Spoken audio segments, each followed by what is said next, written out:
She found him sleeping upright in the saddle, a twin baby in each arm, too exhausted to breathe properly. The Nebraska sun was setting blood red across the prairie when Evelyn Carter saw what should have been impossible: a lone cowboy swaying on his horse, clutching two infants like they were the last piece of heaven in a hell-bent world. By the time she reached him, Luke Herron had already crossed into that strange country between waking and dying, where a man's grip on life depends entirely on what he's holding on to. Before we ride into the story of mercy and murder, of love born from tragedy, tell me in the comments what city you're watching from. I want to see how far this tale travels across this wide country of ours. The prairie grass whispered secrets that spring evening in 1876. Secrets carried on a wind that smelled of coming rain and distant gunpowder. Evelyn Carter stood on the porch of the ranch house her late husband had built, watching the horizon swallow the sun whole, when she saw him, a dark figure wavering against the bleeding sky like a mirage born of heat and heartache. At first she thought it was a trick of the light, the way the setting sun played games with a widow's lonely eyes. But the figure kept coming, slow and deliberate, and as it drew closer, Evelyn's hand flew to her throat. She recognized the horse first, Dusty, the gray gelding that belonged to Luke Herron, the quiet cowboy who'd worked her late brother's ranch and had stayed on after her husband Thomas passed 6 months ago. But something was terribly wrong. Luke wasn't riding the way a man should ride. He was swaying in the saddle like a drunkard, his body tilted at an angle that defied gravity and good sense. Evelyn lifted her skirts and ran down the porch steps, her boots kicking up dust as she rushed toward him. The evening air was thick and golden, filled with the sound of crickets beginning their nightly symphony. But all Evelyn could hear was the thundering of her own heart. "Luke!" she called out, but her voice seemed swallowed by the vastness of the Nebraska plains. "Luke Herron!" As she got closer, running now with abandon, she saw what made her blood turn to ice water in her veins. Luke wasn't just exhausted, he was clutching something. No, two somethings pressed against his chest. Two small bundles wrapped in what looked like blood-stained cloth. "Good heavens," Evelyn whispered, the words barely escaping her lips as she reached Dusty's side.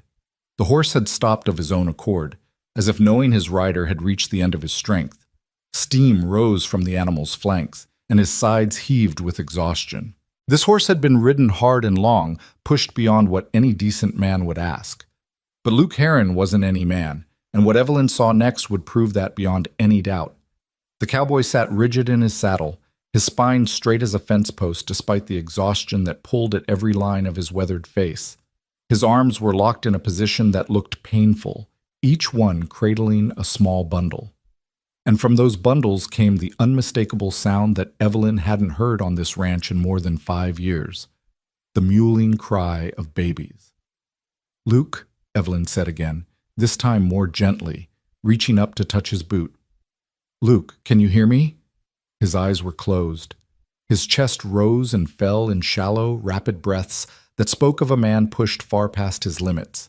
Dirt and dried blood covered his clothes. Whether his own or someone else's, Evelyn couldn't tell. His face was burned raw by sun and wind, his lips cracked and bleeding. He looked like a man who'd ridden through the gates of hell itself and somehow made it back to tell the tale. But he didn't speak. He didn't open his eyes. He simply sat there, sleeping upright in the saddle, his arms locked around those two precious bundles, as if all the demons in creation couldn't make him let go. "Dear God," Evelyn breathed, her hands shaking as she reached up. She had to get those babies. Whatever had happened, wherever Luke had been, those infants needed care and they needed it now. But as her fingers touched the first bundle, Luke's arms tightened reflexively, even in his sleep, even in his exhaustion. "It's all right," Evelyn murmured, speaking to him the way she might speak to a spooked horse. "It's Evelyn, Luke. You're home now. You're safe. Let me have them." She tugged gently on the first bundle, and this time Luke's grip loosened. The baby, a girl, Evelyn saw immediately, with a shock of dark hair and eyes squeezed shut against the world, couldn't have been more than 3 or 4 months old. She was wrapped in what had once been a woman's shawl, now torn and stained with dirt and worse things. Evelyn cradled the infant against her chest with one arm and reached for the second baby. This one was identical to the first. Twins, she realized with a start. Two baby girls who should have been sleeping peacefully in a cradle somewhere, not clutched in the arms of an exhausted cowboy in the middle of the Nebraska prairie. As soon as both babies were free from his grasp, Luke's body began to sag. He tilted forward in the saddle, his hands dropping to the saddle horn, and Evelyn barely had time to step back before he simply gave up. His body went limp, and he would have fallen face first into the dirt if Evelyn hadn't grabbed his arm. "Help!" she screamed toward the bunkhouse, where she knew at least two ranch hands were finishing their evening meal. "Someone help me!" The twins began to cry in earnest now, their small voices piercing the evening air. Evelyn struggled to hold them both while supporting Luke's weight, and for a moment she thought all three of them would end up in the dust. But then she heard running footsteps, and Charlie Redmond, one of the older hands, came rushing around the corner of the barn. "Mrs. Carter, what in blazes—" Charlie stopped short when he saw the scene before him. "Is that Luke? And are those—" "Babies," Evelyn confirmed, her voice tight with strain. "Help me get him down, Charlie. Carefully now. I don't know what condition he's in." Together they eased Luke from the saddle. The cowboy was dead weight, his body completely slack with exhaustion. They laid him out on the ground, and Evelyn pressed her ear to his chest, listening past the screaming of the infants for the steady thump of his heart. It was there. Faint, but there. And his breathing, though shallow and labored, was regular enough. "He's alive," she said, relief flooding through her. "Charlie, help me get him inside. And someone needs to take care of Dusty. That horse has been ridden half to death." "Yes, ma'am." Charlie whistled sharply, and another hand, young Billy Preston, came running from the bunkhouse. "Billy, take Dusty to the barn, cool him down slow, give him water but not too much, and get that saddle off him. Then come to the house. We're going to need all hands." As Billy led the exhausted horse away, Charlie and Evelyn worked together to half-carry, half-drag Luke toward the house. The twins continued their crying, a sound that seemed to pierce straight through Evelyn's chest. She hadn't heard that sound, that particular desperate wail of hungry babies, since her own daughter had died of fever 5 years ago. The wound had never quite healed, and now it felt fresh as yesterday's cut. But there was no time for old grief. These babies were alive and they needed her. They got Luke through the front door and into the sitting room, laying him out on the horsehair sofa that Thomas had ordered all the way from Chicago before he died. Luke's boots left dirt trails across Evelyn's clean floor, but she didn't care. She was too busy trying to figure out what to do with two screaming infants and an unconscious cowboy. "Charlie, get me water," she commanded. "Clean water and lots of it, and send someone to fetch Doc Morrison from town if he's there. If not, we'll manage on our own." "Yes, ma'am." Charlie hurried toward the kitchen, and Evelyn was left alone with Luke and the twins. She laid the babies side by side on the rug near the fireplace, quickly checking them over for injuries. They seemed unharmed, dirty, hungry, and frightened, but whole. Their cries were strong, which was a good sign. Weak babies didn't cry like that. Satisfied that they weren't in immediate danger, Evelyn turned her attention to Luke. She knelt beside the sofa, her fingers working at the buttons of his shirt. The fabric was stiff with dried blood and dirt, and it took effort to get it open. When she finally did, she gasped. His chest and sides were covered in bruises, some old and yellowing, others fresh and purple-black. There were cuts, too, long scrapes that looked like they'd come from thorns or barbed wire. But no bullet holes, thank God. No deep wounds that would explain all the blood on his clothes. "Whose blood is this?"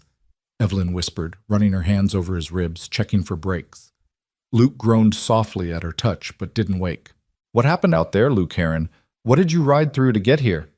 Charlie returned with a basin of water and clean rags, and together they began the work of cleaning Luke up. They stripped off his shirt completely, revealing more bruises and cuts. His hands were the worst, torn and bloody, with what looked like rope burns around his wrists. "Looks like he's been in a hell of a fight," Charlie observed, his weathered face grim. "And tied up, by the looks of it."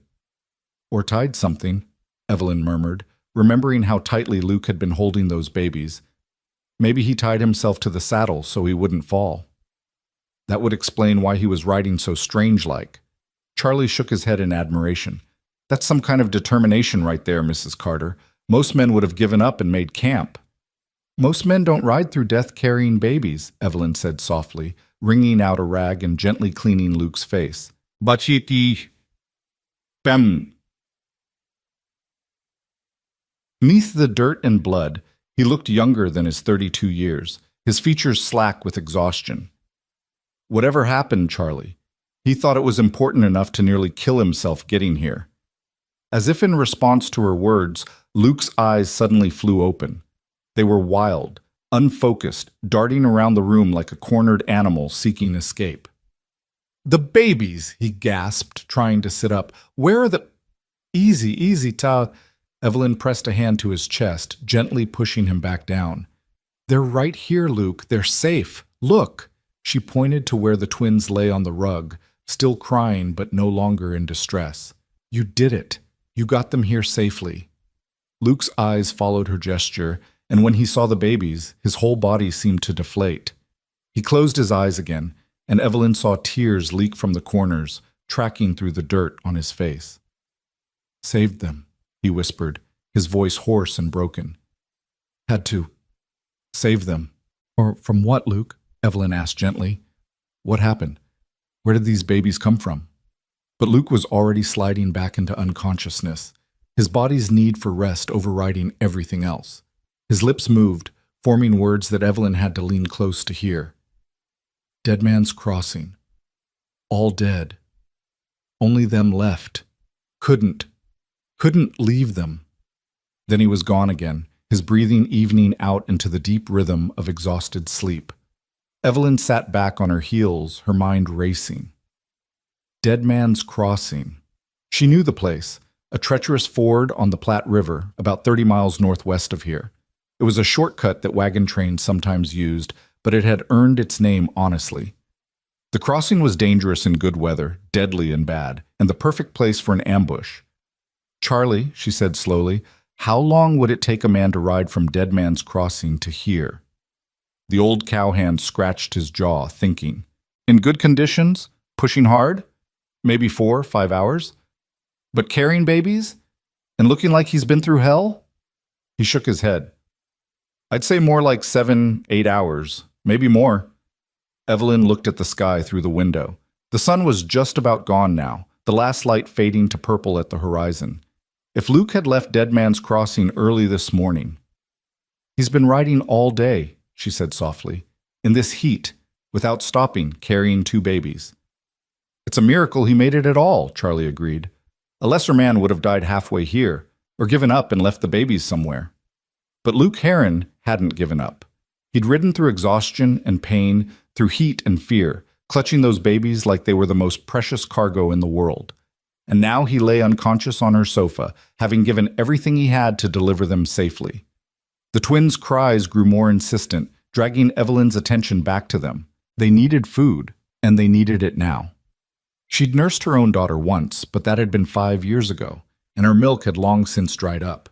She'd have to find another solution. "Charlie, do we still have that milk cow?" she asked suddenly. "Yes, ma'am, old Bessie. She's got a good calf this year." "Get me milk, fresh as you can, and find something I can use to feed these babies. A cloth, a clean piece of leather, anything they can suck on. And someone needs to ride to the Henderson place and see if Mrs. Henderson can spare some bottles or nursing supplies. She just had a baby herself last month." Charlie nodded and hurried off, leaving Evelyn alone with Luke and the twins. She gathered the babies up, one in each arm, and carried them to the kitchen. They were lighter than they should be, she noticed with concern. These children hadn't been fed properly in at least a day, maybe more. "Hush now, little ones," she murmured, rocking them gently as she waited for Charlie to return with the milk. "You're safe now. Whatever happened, whatever you've been through, you're safe." The twins looked up at her with dark, solemn eyes that seemed far too old for their tiny faces. They'd seen something, Evelyn realized. Babies that young didn't usually have that look, that haunted awareness of a world gone wrong. Whatever had happened at Dead Man's Crossing, these children had been there. They'd witnessed something terrible, and Luke had saved them from it.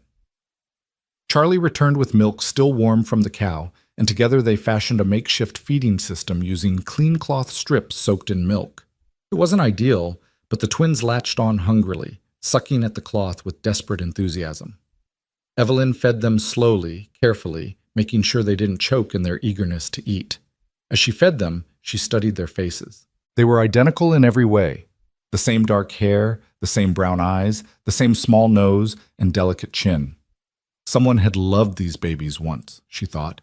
Someone had cared for them, cleaned them, dressed them in the little gowns they wore beneath the blood-stained shawl. Where was that someone now? Dead, most likely. Luke's words echoed in her mind. All dead? Only them left. By the time both babies had drunk their fill, Billy had returned from the Henderson place with proper nursing bottles and news that Mrs. Henderson would come by in the morning to help. The twins were growing drowsy now, their bellies full, their cries reduced to occasional whimpers. Evelyn carried them to her bedroom and laid them in the top drawer of her dresser, which she'd pulled out and lined with soft blankets. It was a trick her own mother had taught her. Dresser drawers made perfect cradles for small babies, better than leaving them on a bed where they might roll. The twins fit perfectly, side by side, their tiny hands instinctively finding each other as they drifted off to sleep. Evelyn stood over them for a long moment, her hand pressed to her chest where her heart ached with a feeling she'd thought long dead. These weren't her babies. They belonged to someone else, someone who was likely lying dead in a shallow grave somewhere near Dead Man's Crossing. But looking at them now, watching them sleep with that particular peace that only babies know, she felt something shift inside her. A purpose. A reason to wake up tomorrow that had nothing to do with keeping the ranch running or honoring Thomas's memory. These babies needed her. And Luke, poor, exhausted Luke, had trusted her enough to bring them here rather than anywhere else. She returned to the sitting room to check on him. He was still sleeping deeply, his breathing more regular now. She'd covered him with a blanket, and in sleep, the hard lines of worry and pain had eased from his face. He looked younger, almost vulnerable, this man who'd ridden through hell with 2 babies in his arms. Evelyn pulled a chair close to the sofa and sat down, keeping watch. Outside, full night had fallen, and the prairie was alive with the sounds of darkness, coyotes calling to each other across the grasslands, nightbirds hunting in the sky, the endless whisper of wind through grass. This was her world, this harsh and beautiful country where life and death walked hand in hand, where men like Luke Heron did impossible things because someone had to, where babies could be orphaned in an instant and women like her could suddenly find themselves responsible for 2 lives they'd never planned for. The clock on the mantel ticked toward midnight, and still Evelyn sat, watching Luke sleep and listening to the distant sounds of the twins stirring in their makeshift cradle. Tomorrow would bring questions that needed answering. Tomorrow she'd have to figure out where these babies came from and what had happened to their family. Tomorrow she'd have to decide what came next. But tonight she simply sat vigil over the cowboy who'd been too tired to breathe properly, who'd clutched those babies like they were his own, who'd whispered saved them before collapsing into sleep. Because sometimes in this hard country, the only thing you could do was witness someone else's courage and be grateful you were there to see it. Around 2 a.m, Luke stirred. His eyes opened, clearer now, more focused. He looked around the room, taking in his surroundings, before his gaze settled on Evelyn. "Ma'am," he said, his voice rough as sandpaper. "The babies?" "Sleeping peacefully," Evelyn assured him, "fed and cleaned and safe in my bedroom. You did well, Luke. You saved them." He closed his eyes briefly, relief washing over his face. Then he tried to sit up, wincing as his bruised body protested. Evelyn rose quickly, helping him swing his legs to the floor. "Easy now. You've been through quite an ordeal. Charlie says you rode all day from Dead Man's Crossing." Luke nodded slowly. "Had to. Couldn't stop. They needed—" He trailed off, looking down at his torn hands. "They needed someone." "What happened out there, Luke?" For a long moment, he was silent, his jaw working as if chewing over whether to speak. Finally, he looked up at her, and Evelyn saw something in his eyes that made her heart clench, a deep, bone-weary sorrow mixed with anger. "I was checking our northern fence line," he began, his voice low and rough. "Heard gunshots. Lots of them. By the time I got there," he swallowed hard. "Wagon was already burning. 3 men, 2 women, all dead. Shot where they stood. The men who did it were still there, going through the wagon, looking for valuables." "Dear God," Evelyn breathed. "I stayed hidden, watched them leave. Then I went to see if anyone had survived." His hands clenched into fists. Found the babies under the wagon floorboards. They'd been hidden there, wrapped up tight with a note pinned to their blanket. A note? Luke reached into his pocket, or tried to. His hands were shaking too badly. Evelyn gently took over, reaching into his vest pocket and pulling out a piece of paper, folded many times and stained with dirt and blood. She unfolded it carefully, angling it toward the lamplight. The handwriting was hurried, desperate, but clear enough to read. Please. If someone finds them, their names are Grace and Faith Morrison. Born March 15, 1876. They are good babies. They deserve to live. Tell them their mama loved them. Tell them I'm sorry I couldn't protect them better. May God keep them safe. The note was signed with a shaking hand. Sarah Morrison. Evelyn's throat tightened. She looked at Luke, who was staring at the floor. She knew, he said quietly. That mother knew they were about to be attacked. She had just enough time to hide her babies and write that note. Then she died protecting them, trying to give them a chance. And you found them. I found them. Luke's voice was thick with emotion. They were so quiet, Mrs. Carter, like they knew they had to stay hidden. But when I opened that floorboard, they looked at me with those big eyes, and I couldn't leave them there. With their family dead all around them. I couldn't. So you brought them here. I didn't know where else to go. Ranch is 30 miles from there, and the nearest town is 45. You were closer, and I thought... He looked up at her, and in his eyes she saw something that made her breath catch. I thought if anyone would know what to do, it would be you. There was a weight to those words, a meaning that went deeper than simple practicality. Luke Heron had ridden 30 miles through heat and exhaustion, had pushed himself and his horse to the breaking point, had clutched 2 babies to his chest until his arms locked with cramps, and he'd done it all because he thought of her, because he trusted her. You thought right, Evelyn said softly, refolding the note with careful hands. We'll take care of them, Luke. Those babies will have a home here as long as they need one. What about the law? Don't we have to report what happened? Find their kin? In the morning, Evelyn said firmly. Tonight, everyone just needs to rest. You most of all. When did you last eat? Luke frowned, thinking. Yesterday morning, maybe. Come on then. Evelyn stood, holding out her hand. I'm going to feed you some beef stew and bread, and then you're going to sleep in a proper bed. Those babies are safe, Luke. You can rest now. He let her help him to his feet, swaying slightly from exhaustion. In the kitchen, she warmed up leftover stew and watched as he ate slowly, each bite seeming to take tremendous effort. He was running on nothing but willpower and determination, and now that the crisis was over, his body was finally demanding payment for what he'd put it through. When he'd finished eating, Evelyn led him to the small room off the kitchen that had been her husband's study. There was a daybed there, usually reserved for when Thomas had worked late into the night on the ranch accounts. She'd kept it made up, unable to change anything about the room in the months since his death. But tonight, it would serve a better purpose. Sleep here, she told Luke, pulling back the blanket. If the babies wake, I'll hear them. You've done enough. Luke sank onto the bed with a groan of relief, and Evelyn helped him pull off his boots. He was asleep before she'd even finished, his body simply shutting down the moment it felt safe to do so. Evelyn covered him with a quilt and stood for a moment, looking down at this man who'd ridden through death itself to save 2 children who weren't his own, who'd given everything he had because it was the right thing to do, because someone had to, because those babies deserved a chance at life. She thought about Thomas, about the kind of man he'd been. Good and steady and reliable, but never passionate. Never the type to risk everything on a wild ride through dangerous country for strangers. Thomas had been practical, sensible, the kind of man who thought before he acted.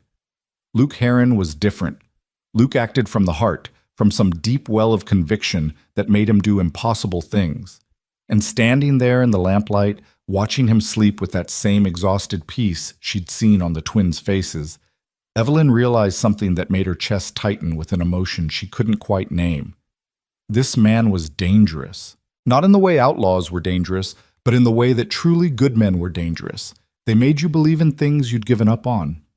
They made you hope when hope seemed foolish. They made you feel things you'd carefully locked away after too much loss and heartbreak. Evelyn turned away, returning to her own room where the twins slept peacefully in their dresser-drawer cradle. She checked on them one more time, adjusting their blankets, marveling at how tiny they were, how fragile, and yet how miraculous. Grace and Faith Morrison, born into this hard world and nearly murdered before they could even know it, but alive now, sleeping soundly because a cowboy named Luke Heron had refused to let them die alone in the wilderness. Evelyn changed into her nightgown and climbed into her empty bed, but sleep wouldn't come. Her mind kept returning to Luke's words. "I thought if anyone would know what to do, it would be you." Why her? Why bring the babies here instead of to the sheriff in town or to any of a dozen other ranches scattered across the prairie? They'd barely spoken 100 words to each other in all the months he'd worked here. She was the ranch owner's widow. He was the hired hand. They existed in different worlds, connected only by the daily business of running cattle and mending fences. Except that wasn't quite true, was it? Evelyn remembered the way Luke always tipped his hat to her when they passed in the yard, his eyes kind and respectful. The way he'd fixed her porch step without being asked after he'd noticed her stumble one morning. The way he'd stayed on after Thomas died, when most of the other hands had drifted off to find work elsewhere, uncertain about working for a woman. Luke had stayed. And when crisis came, when he held 2 babies in his arms and had to make an impossible choice, he'd ridden straight to her. Outside, a coyote howled at the moon, and one of the twins stirred in her sleep, making a small sound that was half cry, half sigh. Evelyn rose and went to the dresser drawer, looking down at the 2 tiny faces barely visible in the moonlight streaming through the window. "Grace and Faith," she whispered, trying out the names. They fit somehow. Grace for the mercy that had led Luke to find them. Faith for the belief that brought him here, to her door, trusting she would help. She thought about their mother, Sarah Morrison, writing that desperate note with death bearing down on her.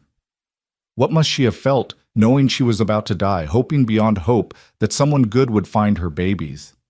The terror, the grief, the fierce maternal love that made her use her last moments not to plead for her own life, but to provide for theirs. Evelyn understood that kind of love. She'd felt it once for her own daughter, before fever had stolen that small life away. She'd thought she'd never feel it again, had resigned herself to a life of going through the motions, managing the ranch, existing, but not truly living. But looking at these babies now, feeling the way her heart opened despite every attempt to keep it closed, she knew she'd been wrong. Love wasn't something you could lock away or decide not to feel. It was something that happened to you, whether you wanted it or not, whether you were ready or not. These babies needed her, and maybe, just maybe, she needed them too. The thought terrified her, because needing meant hoping, and hoping meant risking the terrible pain of loss all over again. Evelyn had barely survived losing her daughter. She wasn't sure she could survive it twice. But as Grace stirred in her sleep, her tiny hand reaching out to grasp Faith's fingers, Evelyn felt something crack open in her chest, something that had been frozen solid for 5 long years. Tomorrow, she would contact the sheriff. Tomorrow, she would try to find out if Grace and Faith had any living relatives who might claim them. Tomorrow, she would deal with all the practical considerations of what came next. But tonight, in this quiet moment with moonlight painting everything silver, Evelyn let herself imagine a different future, one where these babies stayed, where their laughter filled this house again, where the empty rooms became nurseries and the silent halls echoed with the sound of small feet. And in that imagined future, she saw Luke, not as a hired hand, but as something more, something she didn't dare name yet but felt burning like a coal in her chest. She shook her head, trying to dismiss such foolish thoughts, but they persisted, stubborn as prairie grass, impossible to uproot once planted. In the study, Luke slept on, unaware that his single act of mercy had set in motion forces that would change all their lives. Unaware that by saving 2 babies, he'd also begun to save a broken-hearted widow who'd forgotten how to hope. The prairie wind sang through the eaves, carrying with it the promise of change, of new beginnings born from tragedy, of love found in the most unexpected places. And in a dresser drawer lined with blankets, 2 babies slept peacefully, alive because a cowboy had refused to let them die, and safe because a widow had forgotten how to turn away someone in need. The night wore on toward dawn, And in that space between darkness and light, something new was being born. A family that hadn't existed yesterday, forged not by blood, but by choice, by mercy, by the simple act of saying yes when it would have been easier to say no. Outside, the first birds began to sing, welcoming a new day none of them could have predicted and none of them would ever forget. The morning sun broke across the Nebraska prairie like a promise neither harsh nor gentle, just honest in its brightness. Evelyn woke to the sound she'd almost forgotten, the hungry cry of babies demanding to be fed. For one disoriented moment, she thought she was dreaming, that her daughter Mary was alive again and calling for her. Then memory crashed back and she sat up quickly, her heart pounding. Grace and Faith, the twins, Luke's desperate ride. It had all been real.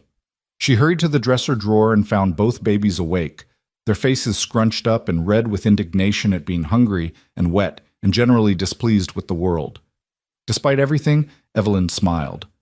That was a good sign.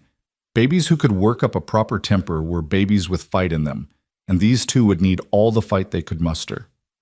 All right, she murmured, lifting Grace first and then Faith, cradling one in each arm. Let's get you sorted out, shall we? The next hour passed in a blur of changed diapers, made from torn flour sacks, since she had nothing else on hand, and careful feeding with the bottles Mrs. Henderson had sent. The twins ate greedily, their small hands grasping at the bottles, their eyes fixed on Evelyn's face with an intensity that made her chest ache. They were beautiful babies, she realized, not just in the way all babies are beautiful, but truly lovely, with perfect features and that luminous skin that seemed to glow from within. Someone had loved these children deeply, had cared for them well in their brief months of life.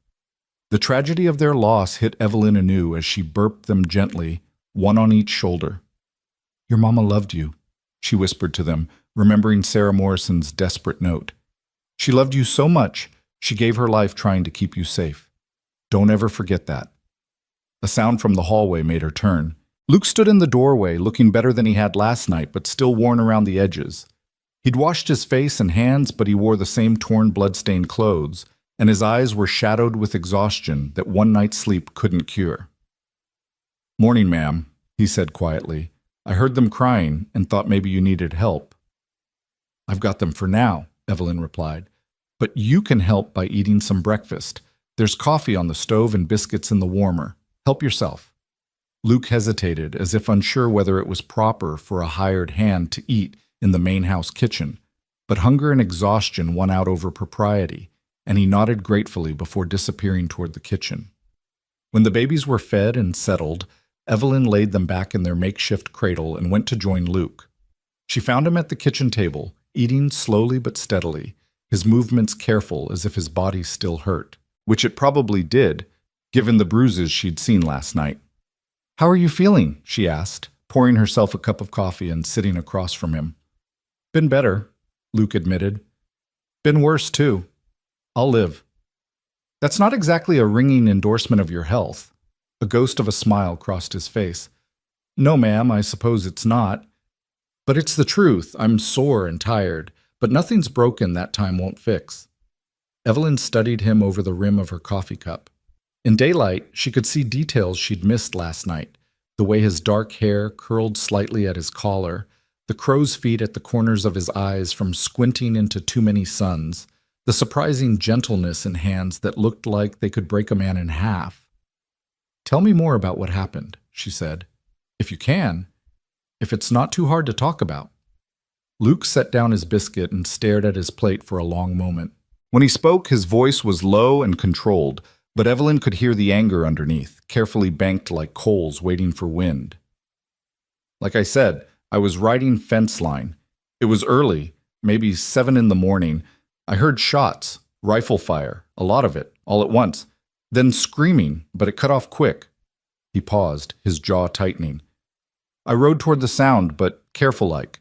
Didn't know what I was riding into. Smart, Evelyn said softly. Got to the top of a rise overlooking Dead Man's Crossing and saw the whole thing laid out below. Wagon was stopped at the river's edge, and there were 4 men on horses circling it. The people from the wagon were already down, already dead. I could see bodies lying in the grass. Evelyn's hand tightened on her coffee cup. Did you recognize the men who did it? Luke shook his head. Never seen them before. They weren't local, that's for sure. Had the look of drifters, maybe Confederate deserters, or just plain outlaws. Hard men, the kind who'd kill for $1 or for nothing at all. He took a sip of coffee, his hands steady despite the horror he was describing. I watched them rifle through the wagon, taking whatever wasn't nailed down. Heard them laughing about it, about the killing. Dear God. One of them wanted to burn the wagon right then, but another said to wait, said there might be more valuables they hadn't found yet. So they spent near an hour going through everything, tossing goods out into the grass, arguing over who got what. Luke's voice had gone flat, emotionless, the way people spoke about terrible things when feeling them too deeply would break something inside. I had my rifle, could have taken one of them maybe, but there were 4 and I was alone. If I'd tried, I would have gotten killed and wouldn't have been any use to anyone. You did the right thing, Evelyn said firmly. 4 to 1, those are suicide odds. Felt like a coward, though, sitting up on that hill watching them desecrate those people's belongings, their bodies lying right there in the sun. He looked up at Evelyn, and she saw the guilt burning in his eyes. Should have done something. You did do something. You saved those babies. That's more than most men would have managed. Luke nodded slowly, accepting her words even if he didn't quite believe them. Eventually they rode off, heading west. I waited another half hour to make sure they were really gone. Then I went down to see if anyone had survived. He stopped, and Evelyn watched him gather himself, saw the moment when he had to force himself to continue. 3 men, 2 women, like I said. All shot clean through, quick kills. They were settlers by the looks of it. Wagon was full of furniture, farming tools, seed bags. One of the men had a watch that said, "To Jacob," on our wedding day. Another had letters in his pocket addressed to someone in Kansas. They were heading west, probably looking for cheap land to homestead. A family, Evelyn said softly. 2 families, I think. Maybe brothers and their wives or cousins. Can't say for sure. Luke rubbed his face with both hands, a gesture of weariness that went bone deep. I checked all the bodies, made sure there was nothing I could do. Then I heard it, just the tiniest sound like a kitten mewing. Took me a minute to figure out where it was coming from. Despite knowing how the story ended, Evelyn found herself leaning forward. The wagon floorboards. Yeah, there was a hidden compartment, real clever-like, under the driver's seat. Someone had pried it open just enough to shove something inside, then pushed it closed again. I got my knife out and worked it open, and there they were. Luke's voice softened, and something like wonder crept into his tone. 2 little babies, wrapped up tight, with that note pinned to their blanket. They looked at me with those big eyes, not crying anymore, just watching, like they were waiting to see if I was safe or not. They knew, Evelyn said. Even that young, babies know when something's wrong. I picked them up, both of them together, and they just settled, like they'd decided I was all right. And I thought, these babies, they just lost everything. Everyone who loved them, everyone who was supposed to protect them, all gone. And if I didn't do something, they'd die too, out there in the sun, hidden in a wagon nobody would find for days. So you brought them here. Didn't have much choice. Like I said, town was farther, and these babies needed feeding sooner than later. Plus, he trailed off, looking uncomfortable. Plus what? Luke met her eyes, and Evelyn saw something there that made her breath catch. Plus, I trust you, Mrs. Carter. Don't know you well, but I know enough. Know you're fair and kind, and you don't turn away from hard things. Figured if anyone would help these babies, it'd be you. The simple honesty of his words struck Evelyn harder than any flowery speech could have. This man barely knew her, yet he trusted her with the most precious cargo he could carry. That trust felt like a gift and a burden all at once. Thank you, she said quietly, for trusting me and for saving them. Had to be done. Luke shrugged, clearly uncomfortable with praise. Any decent man would have done the same. I'm not so sure about that, Evelyn said. Plenty of men would have ridden on, told themselves it wasn't their problem, or would have taken the babies to the nearest town and handed them off to whoever would take them, then forgotten about it. But you rode 30 miles through heat and exhaustion to bring them somewhere safe. That's not just decency, Luke. That's courage. A faint flush crept up Luke's neck, and he looked away, embarrassed. Before he could respond, Charlie knocked on the kitchen door and stuck his head in. Begging your pardon, Mrs. Carter, but there's a rider coming up the road. Looks like Sheriff Morrison from town. Evelyn and Luke exchanged glances. Morrison, the same last name as the babies. Show him in when he gets here, Charlie, Evelyn said, rising. Luke, maybe you should stay. The sheriff will want to hear what you saw. 10 minutes later, Sheriff Tom Morrison sat in Evelyn's parlor, his hat in his hands and his weathered face grave. He was a man in his 50s with iron gray hair and the kind of solid, dependable presence that made people trust him. But today his eyes were red-rimmed and his hands shook slightly as he held his coffee cup. Mrs. Carter, he said, his voice rough, thank you for receiving me. I know it's early, but I got word last night that there was trouble out at Dead Man's Crossing. A rancher found bodies this morning, sent his boy to fetch me. I've been riding since before dawn. The people from the wagon, Evelyn said softly. We know. Luke here. She gestured to where Luke stood near the fireplace. He found them yesterday. The sheriff's eyes sharpened. You were there? Heard the shots, Luke said. Got there after it was done. 4 men, outlaws by the looks of them, killed everyone and robbed the wagon. Did you see their faces? Would you recognize them? I would, Luke said grimly. I'd know them anywhere. Sheriff Morrison nodded slowly, filing that information away.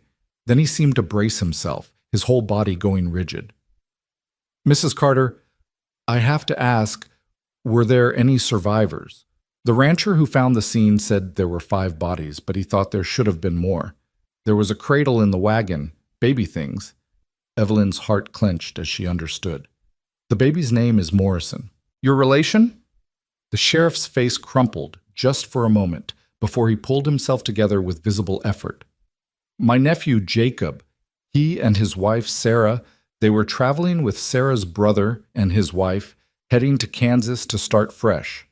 Sarah had twins 4 months ago, 2 little girls. Grace and Faith. His voice broke on the names. Are they?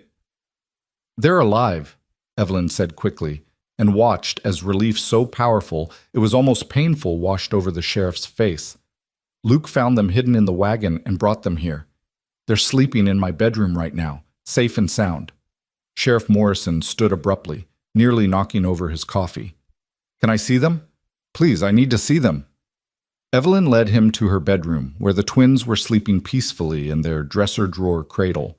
The sheriff knelt beside them, his big hands hovering over their small bodies, as if afraid to touch them, as if they might disappear if he did. Grace, he whispered, gently touching one baby's hand. Faith.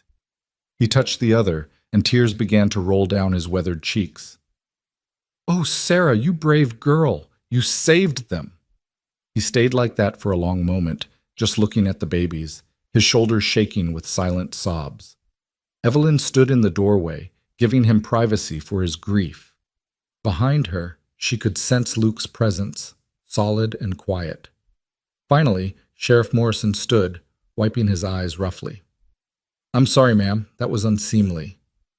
Nothing unseemly about grief, Evelyn said gently. Those babies are your family. You're allowed to feel. They're my only family left now, the sheriff said, his voice raw. I'm a bachelor, never married. Jacob was my sister's boy, the closest thing to a son I'll ever have. And now he's gone. They're all gone. He looked at the sleeping babies. Except for these 2. These precious little girls. They returned to the parlor, and Evelyn poured the sheriff more coffee while he gathered himself. When he spoke again, his voice was steadier, back in professional mode. I need to know everything you saw, Mr. Heron. Every detail. Those men need to be caught and hanged. Luke told the story again, this time with more detail. The color of the horses, the approximate ages of the men, the direction they'd headed. Sheriff Morrison took notes in a small leather book, his face growing grimmer with each detail. I'll wire the U.S. Marshal's office, he said when Luke finished. Get some deputies together and see if we can pick up their trail. It's been near 24 hours, but maybe we'll get lucky. I'll ride with you, Luke said immediately. I can identify them. No, Evelyn said, surprising herself with her vehemence. Both men looked at her. I'm sorry, Sheriff, but Luke nearly killed himself getting those babies here safely. He needs rest, and besides... She hesitated, then pressed on. Besides, those babies need him. He's the one who saved them. They should know that when they're older. Luke looked like he wanted to argue, but Sheriff Morrison nodded slowly. Mrs. Carter's right. You've done your part, son, and done it well. Rest up, and if we need you to identify anyone we catch, we'll send word. For now, the best thing you can do for Grace and Faith is stay alive and well. After the sheriff left, promising to return later to check on the twins, Evelyn and Luke stood in the parlor in awkward silence. Outside, the ranch was coming to life. She could hear Charlie calling orders to the hands, the lowing of cattle, the normal sounds of a working day beginning. But inside, everything had changed. I should get back to work, Luke said finally. Fences won't mend themselves. Luke Heron, you'll do no such thing, Evelyn said firmly. You're in no condition to work. You can barely stand up straight. I'm fine, ma'am. You're not fine. You're exhausted and injured and probably running on sheer stubbornness at this point. She crossed her arms. Consider it an order from your employer. No work for you today or tomorrow. Rest. Heal. The fences will still be there when you're better. Luke opened his mouth to argue, then seemed to think better of it. Yes, ma'am. Good. Now, I'm going to check on the babies again. You should sleep more if you can, or at least sit down before you fall down. But Luke didn't sit. Instead, he followed her to the bedroom, drawn by some invisible thread to the babies he'd saved. They stood together by the dresser drawer, looking down at Grace and Faith sleeping peacefully, unaware of the tragedy that had orphaned them or the lengths one man had gone to keep them alive. What'll happen to them? Luke asked quietly. Sheriff Morrison, he's a good man, but he's got no wife, no way to care for babies. I don't know, Evelyn admitted. I suppose you'll have to find someone, or maybe send them to family back east, if there is any. They've been through enough, Luke said, his voice tight with emotion. Moving them again, sending them away to strangers. I know, Evelyn said softly. She looked at the babies, at their perfect little faces, and felt that dangerous warmth spreading in her chest again. I know. The days that followed fell into a rhythm that was both exhausting and strangely fulfilling. Evelyn cared for the twins with a dedication that surprised her, rising multiple times each night to feed them, changing endless diapers, rocking them when they cried. Mrs. Henderson came by daily to help and to offer advice, and soon other ranch wives from neighboring properties began stopping in with baby clothes and supplies. Heard about what happened, Mrs. Taylor said, arriving with a basket full of tiny gowns. Terrible thing, just terrible. But those babies are blessed to have you caring for them. Luke stayed around the house more than usual, even after his strength returned. He'd do his morning work with the cattle and fences, then find excuses to come back to the main house, checking if anything needed fixing, bringing in firewood, asking if Evelyn needed anything from town. But really, they both knew he was coming to see the babies. Evelyn would find him sometimes, sitting in the kitchen with one twin cradled in his big, scarred hands, talking to her softly about horses or weather or nothing at all. The babies seemed to recognize him, their eyes following him when he moved, their cries settling when he picked them up. You're good with them, Evelyn observed one afternoon, watching as Luke expertly burped Grace. Had younger siblings growing up, Luke said, patting the baby's back gently. Helped raise most of them after Ma died. This is familiar territory. Where are your siblings now? Scattered. Some went west, some went east. Lost track of most of them over the years. There was an old sadness in his voice. That's how it goes, I suppose. Family drifts apart like dandelion seeds in the wind. Not always, Evelyn said softly. Sometimes family is what you make it, not just what you're born into. Luke looked at her then, really looked at her, and something passed between them. An understanding, a possibility, a question neither was quite ready to ask out loud. The moment was broken by Faith beginning to fuss in her cradle.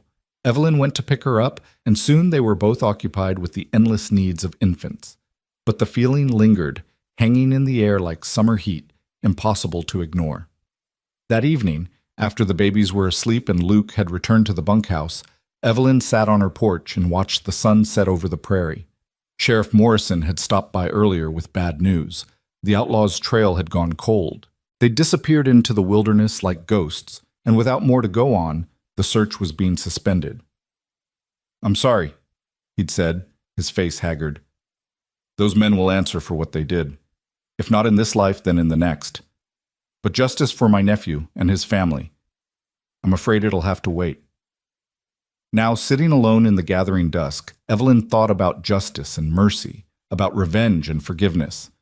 Those men had stolen 5 lives and orphaned 2 babies, and they were out there somewhere, unpunished and free. It wasn't fair. It wasn't right.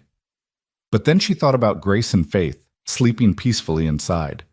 They were alive because of mercy, because Luke had chosen to save rather than avenge. If he'd tried to take on those 4 outlaws, he would have died, and the babies would have died too, undiscovered in their hiding place.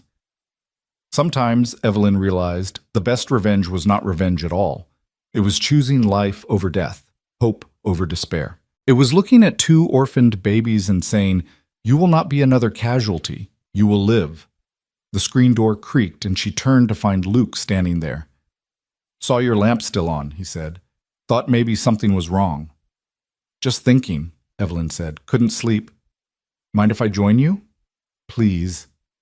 Luke sat in the other porch chair, the one that had been Thomas's, and for a moment they were both silent, listening to the night sounds of the prairie. It should have felt awkward, this quiet companionship, but somehow it didn't. It felt natural, right? As if they'd been sitting together like this for years instead of days. "Sheriff Morrison came by earlier," Evelyn said finally. "They lost the trail." "I heard," Luke said quietly. "Charlie told me." "Does it bother you that they got away?" Luke was quiet for a long time, thinking. "Yeah," he admitted.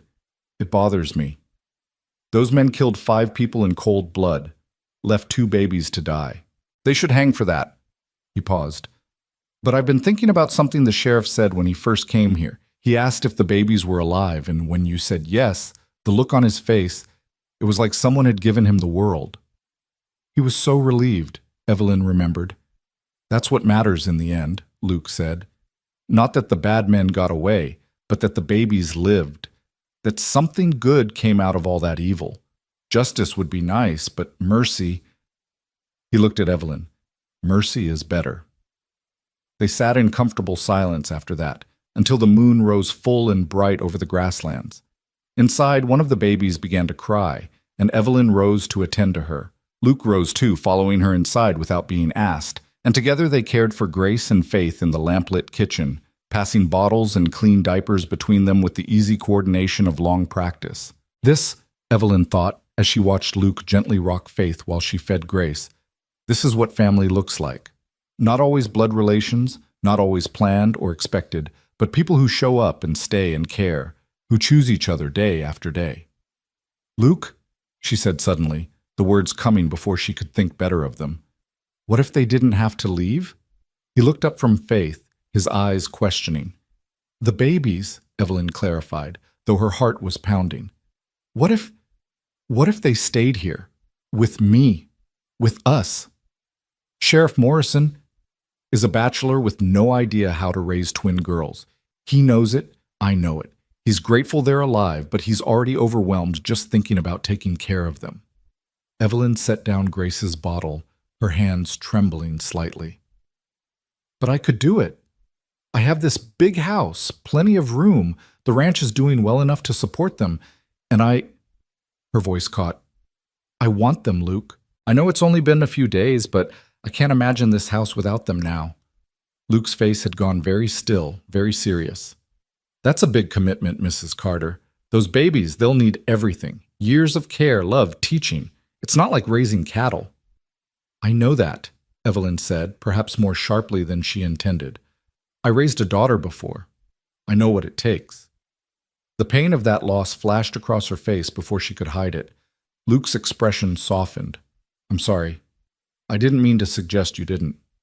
"No, I'm sorry," Evelyn said, sitting down heavily. I can't send them away, Luke. I can't. They need me. And maybe—" She looked up at him, vulnerable in a way she hadn't allowed herself to be in years. "Maybe I need them too." "Then keep them," Luke said simply. "Talk to the sheriff. See if he'd agree to let you adopt them. I can't imagine he'd say no. He knows you'd give them a good home. But what about you?" The words came out before Evelyn could stop them, and she felt heat rush to her face. I mean, you saved them. You brought them here. Don't you have a say in what happens to them?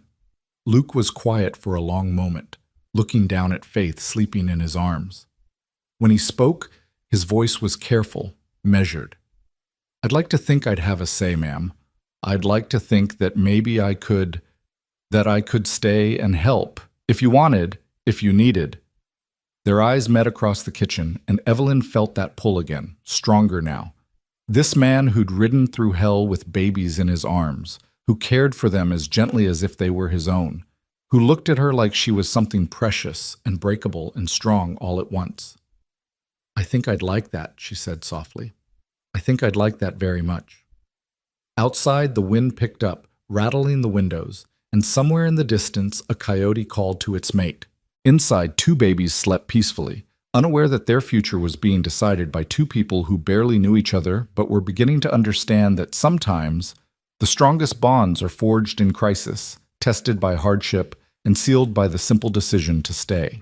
The next morning brought a spring storm that had been building on the horizon for days, rolling in with dark clouds that turned the prairie sky the color of bruises. Evelyn woke to the sound of thunder rumbling in the distance and the twins fussing in their drawer, unsettled by the atmospheric pressure change that even babies could feel in their bones. She fed them quickly, changed them, and settled them back down just as the first drops of rain began to patter against the windows. By mid-morning, the storm had arrived in earnest, sheets of rain driving sideways across the grasslands, wind howling around the corners of the house like something alive and angry. Luke appeared at the kitchen door around noon, soaked through despite his oilskin coat, water dripping from the brim of his hat onto Evelyn's clean floor. "Sorry, ma'am," he said, pulling off the hat. "Cattle are getting spooked by the lightning. Charlie sent me to check if you need anything battened down around the house before it gets worse." "The shutters on the east side are loose," Evelyn said, handing him a towel, "and there's a leak starting in the back bedroom.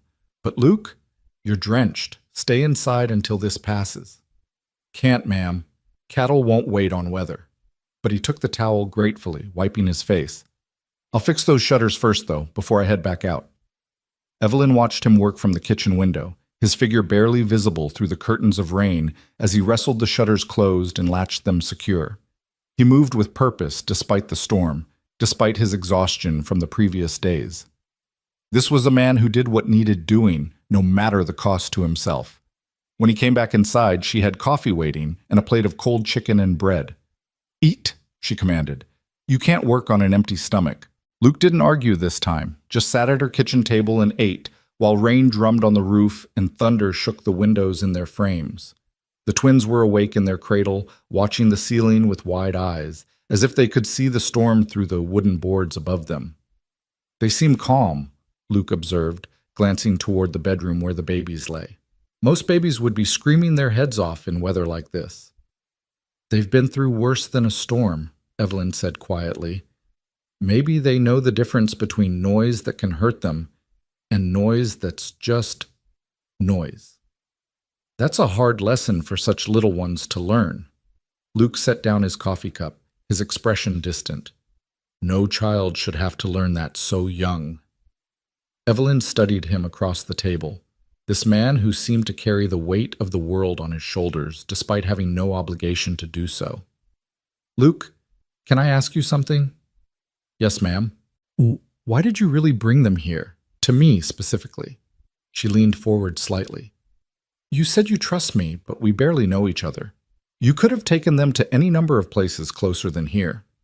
Luke was quiet for a long moment, turning his coffee cup in his hands. The storm raged outside, giving them a strange sense of isolation, as if they were the only people left in the world. "You ever watch someone when they don't know you're watching?" he asked finally. "See how they really are, when they're not performing for anybody?" Evelyn nodded slowly. "I've been working this ranch for near on 8 months now. In that time, I've seen you deal with dishonest suppliers, stubborn cattle, hands who tried to take advantage because you're a woman alone. I've seen you be fair when you could have been harsh, kind when you had every right to be cold." He looked up at her, and his eyes were honest and clear. "I've seen you leave food on the bunkhouse steps when the hands were short on supplies, even though they should have budgeted better. I've seen you sit up all night with a sick horse that wasn't worth saving just because you couldn't stand to see it suffer. I've seen you put flowers on your husband's grave every Sunday, rain or shine, and talk to him like he's still listening. Evelyn felt heat rise to her cheeks, embarrassed and touched that he'd noticed all these small things she thought no one saw. So when I was sitting on that horse with 2 babies in my arms, trying to figure out where to go, your face was the one that came to mind, Luke continued, because I knew in my bones that you wouldn't turn them away, that you'd see them as what they are, 2 innocent lives worth saving, not just a burden or a problem to be solved. He paused. And I was right, wasn't I? You were right, Evelyn whispered, her throat tight with emotion. I couldn't turn them away if I tried. Neither could I. Luke's voice was rough. Soon as I saw them looking up at me from that hiding spot, I was done for. They got under my skin somehow, those 2 little girls. Made me think about things I'd given up thinking about a long time ago. What things? He looked away, out the rain-streaked window. Family, home, a reason to stay in one place instead of drifting from ranch to ranch, never putting down roots. He laughed, but there was no humor in it. I'm 32 years old, Mrs. Carter. Most men my age have wives and children, a piece of land they can call their own. I've got nothing but the clothes on my back and a horse that's getting too old for hard riding. That's not nothing, Evelyn said firmly. You have your honor, your courage, your good heart. Those things matter more than land or money. Try paying for a future with honor, Luke said bitterly. Try building a life on good intentions. Before Evelyn could respond, a tremendous crack of thunder shook the house, followed immediately by a splintering crash from outside. Both of them jumped up, and Luke rushed to the window. Lightning hit the old oak by the barn, he said, his voice tight with alarm. Tree split right down the middle, and half of it fell on the barn roof. I can see flames. The horses, Evelyn gasped. They kept 4 horses in that barn, including Dusty, the gelding that had carried Luke and the babies to safety.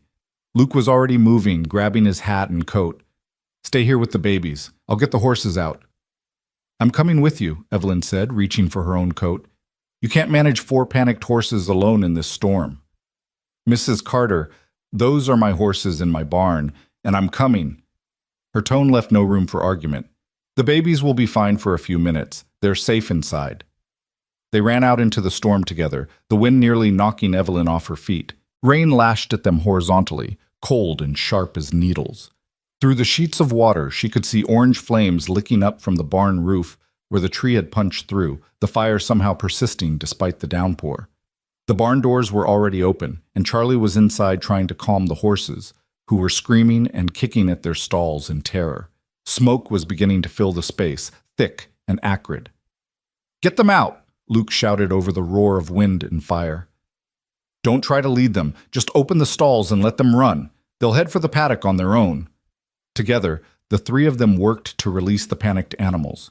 The first 2 horses bolted as soon as their stall doors opened, racing out into the storm.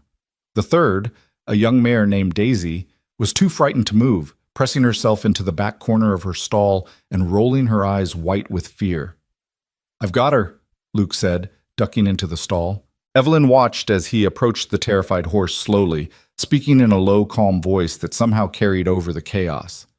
Easy, girl, easy now. Nobody's going to hurt you. Just need you to walk with me, that's all. Just walk. The mare's ears twitched toward his voice, and slowly, incredibly, she began to calm. Luke reached her side and ran his hand down her neck, still talking in that soothing tone. Then he was leading her out, one careful step at a time, through smoke and flame and storm. But the 4th horse, Dusty, was trapped.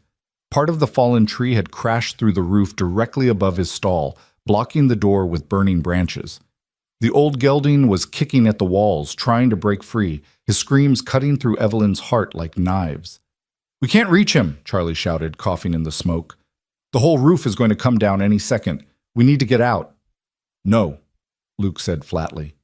He was already grabbing an axe from the wall. I'm not leaving him. That horse carried me and those babies 30 miles. I'm not letting him burn. Luke, it's too dangerous.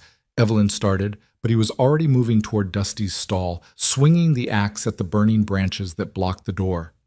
"Get outside," he ordered, not looking back. "Both of you. Now!" Charlie grabbed Evelyn's arm, trying to pull her toward the door, but she wrenched free. "I'm not leaving him," she said, echoing Luke's words. If he was going to be foolish enough to risk his life, she was going to be there to pull him out if things went wrong. Luke chopped through the branches with desperate speed, flames singing his hands and arms, smoke choking his lungs. Above them, the roof groaned ominously, and Evelyn could see more of the structure beginning to sag. "Luke, hurry!" she screamed. With one final swing, the last branch fell away, and Luke threw open the stall door. Dusty reared up, nearly striking him, but Luke dodged and grabbed the horse's halter. "Come on, old friend," he gasped. "Time to go." The gelding seemed to understand. He followed Luke toward the barn entrance, moving as fast as his old legs could carry him. Evelyn ran ahead of them, clearing the path, and they burst out into the rain just as a section of the barn roof collapsed behind them with a tremendous roar. They kept running until they reached the paddock fence, where the other horses had gathered, still agitated, but safe. Luke released Dusty, who trotted off to join his companions, and then he simply collapsed onto the muddy ground, coughing violently. Evelyn dropped to her knees beside him. "Are you hurt? Luke, look at me. Are you hurt?" "I'm fine," he wheezed, but his hands were burned and his face was streaked with soot and tears. Whether from smoke or emotion, she couldn't tell. "Is everyone out? Charlie, the other hands?" "We're all out," Charlie confirmed, appearing through the rain. He was limping slightly, but otherwise unharmed. Billy and the other boys were in the bunkhouse when it happened. Everyone's accounted for. They sat in the mud and rain, watching the barn burn. The storm was helping to contain the fire, keeping it from spreading to other buildings, but there was no saving the structure itself. By the time the rain finally began to ease, the barn was nothing but blackened timber and smoking ruins.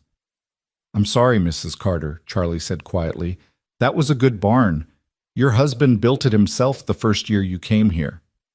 Evelyn looked at the destruction, at yet another piece of Thomas being taken from her, and felt a strange sort of calm. "It's just wood and nails," she said. "We can build another barn. We can't replace people or horses. Everyone who matters is safe." She helped Luke to his feet, supporting him as they walked back to the house. He was shaking now. Whether from cold or shock or delayed fear, she couldn't tell. Inside, she sat him down at the kitchen table and began tending to his burned hands, spreading salve over the blistered skin with gentle fingers. "You could have died in there," she said, her voice shaking despite her best efforts to control it. "That roof could have come down on your head." "But it didn't," Luke said. "And Dusty's alive. He's just a horse, Luke. He's not worth your life." "He's not just a horse." Luke's voice was fierce despite his exhaustion. "He carried those babies to safety. He earned his life today, same as they did. I wasn't going to let him die for lack of trying." Evelyn finished bandaging his hands and sat back, looking at him. This man who would risk everything for two babies he didn't know, for a horse that had done its duty. This man who seemed incapable of walking away from someone in need, no matter what it cost him. "You're going to get yourself killed one of these days," she said softly, "running into burning buildings, fighting lost causes." "Maybe," Luke agreed, "but I'll die knowing I tried. That's more than most people can say." The twins began crying then, disturbed by all the commotion, and Evelyn went to tend to them. She found both babies red-faced and wailing, their small fists waving in indignation at being ignored for so long. As she picked up Grace, she caught sight of herself in the mirror over her dresser, hair wild and wet, face streaked with soot, dress torn and muddy. She looked like she'd been through a war, and in a way, she supposed she had. Luke appeared in the doorway, watching as she cradled the babies. "Need help?" he asked. "Always," Evelyn said with a tired smile. "Can you hold Faith while I feed Grace?" They settled into the familiar routine, passing babies and bottles between them, and slowly the chaos of the day began to recede. The storm had passed, leaving behind a clean-washed world where everything smelled of rain and smoke and new beginnings. "Mrs. Carter," Luke said after a while, his voice hesitant. "Earlier you said something about the babies staying, about adopting them. Did you mean that?" "I meant it," Evelyn said firmly.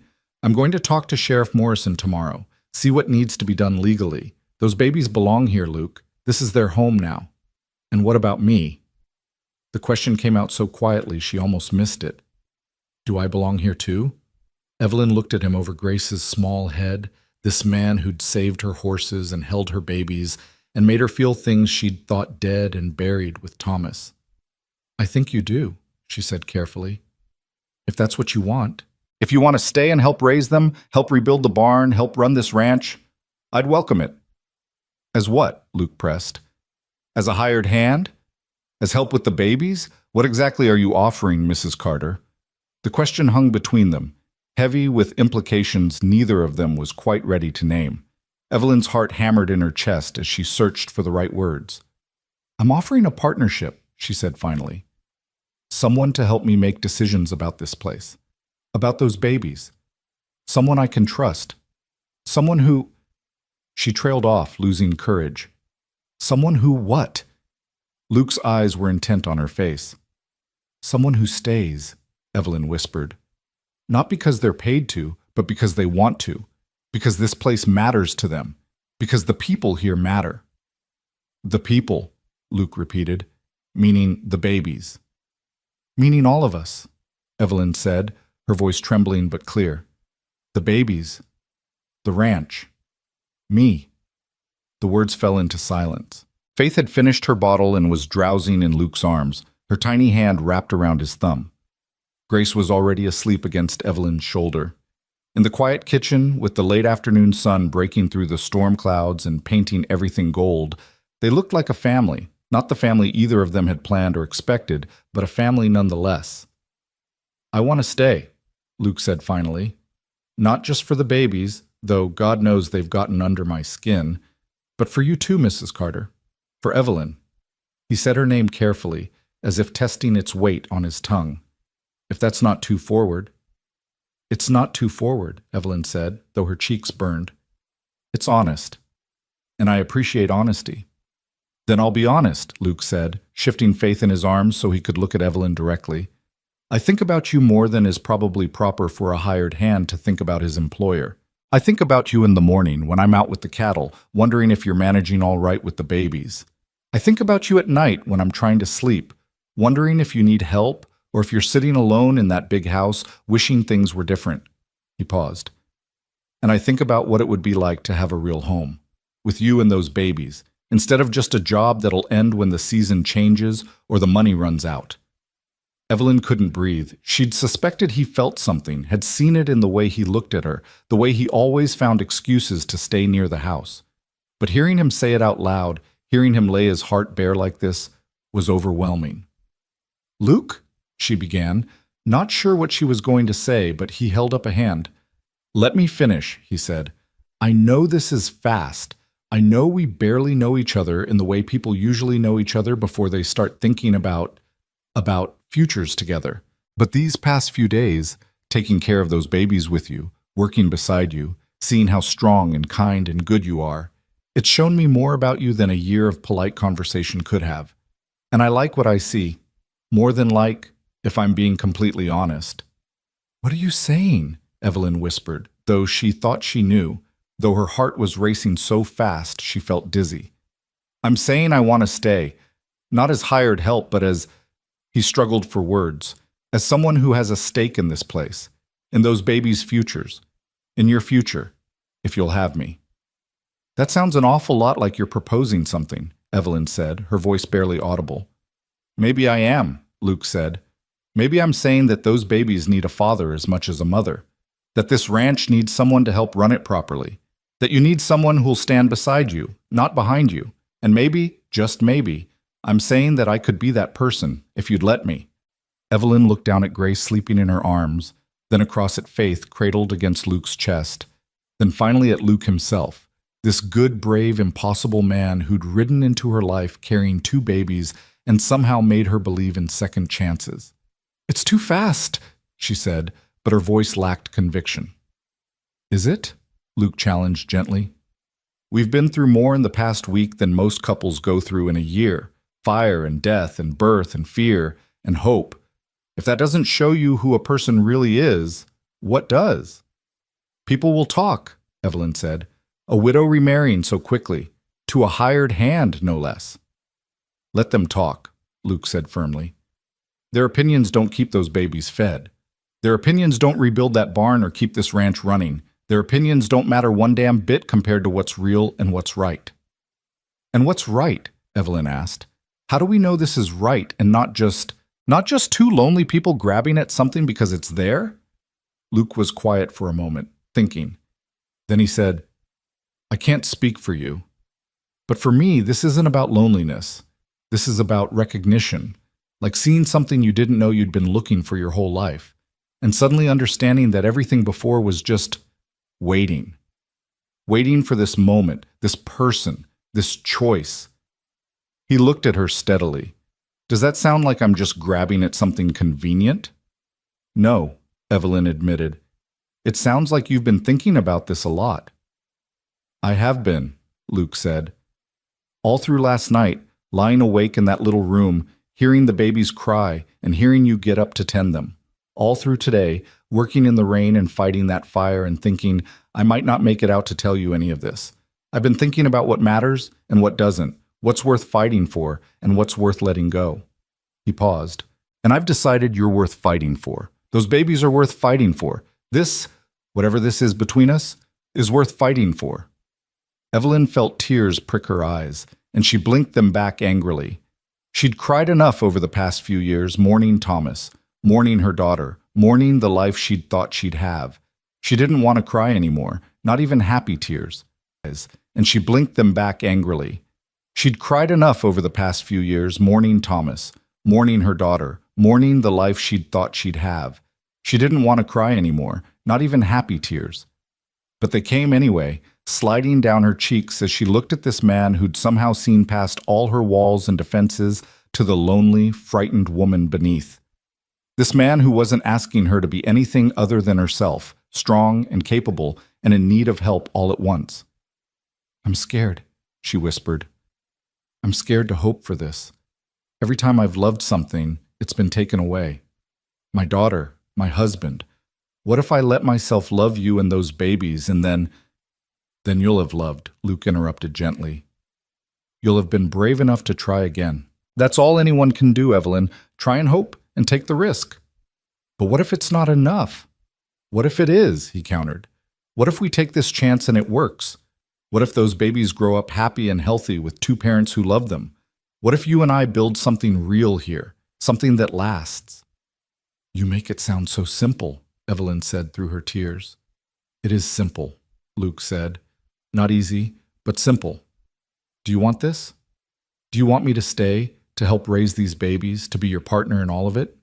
Yes or no? Evelyn looked at Grace sleeping peacefully in her arms, then at Faith nestled against Luke, then out the window at the smoking ruins of the barn that would need rebuilding, at the prairie stretching endlessly under the clearing sky. She thought about Thomas and how much she'd loved him, and how his love had been gentle and safe and ultimately not enough to fill all the empty spaces in her heart.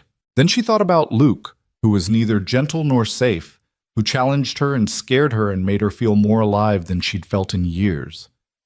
Yes, she heard herself say, the word coming out stronger than she'd expected. Yes, I want this. I want you to stay. Not just for the babies, but for me. For us. Luke's face transformed, a smile breaking across it like sunrise. You mean it? I mean it, Evelyn said, and suddenly she was smiling too, crying and smiling at the same time. But Luke, we have to do this right, for the baby's sake, for the ranch's sake. People need to see that this is legitimate, that we're not just... We'll do it right, Luke promised. We'll talk to Sheriff Morrison, get the adoption paperwork started. We'll court properly, let people see that this is real. And when enough time has passed that even the biggest gossip in town can't find fault, we'll make it official. Make what official? Evelyn asked, needing to hear him say it. We'll get married, Luke said simply. Properly married, in a church with witnesses and vows before God. Those babies will have two parents, legal and true. This ranch will be ours together, and you'll be my wife. The word hung in the air between them, heavy with promise and possibility. Wife. It had been so long since Evelyn had been anyone's wife, and she'd thought she never would be again. But hearing Luke say it, seeing the certainty in his eyes, she felt something shift inside her, the final wall crumbling, the last defense falling away. "All right," she whispered. "All right, yes. We'll do it. We'll be a family." Faith chose that moment to wake up, letting out a small cry that quickly escalated to full-throated wailing. Grace woke a second later, joining her sister in an impressive display of infant displeasure. And just like that, the heavy, emotional moment broke, replaced by the immediate needs of two hungry babies. Luke and Evelyn looked at each other and laughed, helpless in the face of such perfect timing. "Welcome to family life," Evelyn said, rising to prepare bottles. "It's all romance and deep conversation until someone needs a diaper changed." "I wouldn't have it any other way," Luke said, standing carefully with Faith. "This is real. This is what matters." As they worked together to feed and change the twins, the evening settling soft and golden around them, Evelyn felt something she hadn't felt in years. Hope. Real, solid hope that maybe, just maybe, life could be good again. That love could be found in the ashes of loss. That a family could be built from the broken pieces of other families, held together by choice and commitment and the simple decision to stay. Outside, the ranch hands were already beginning cleanup from the storm, voices calling to each other as they assessed damage and made plans for repairs. Tomorrow would bring hard work, difficult conversations, and the beginning of a new chapter none of them had planned for. But tonight, in the quiet kitchen with two babies and one good man, Evelyn Carter allowed herself to believe that everything was going to be all right. More than all right. It was going to be beautiful. The week that followed the storm passed in a blur of activity and careful planning.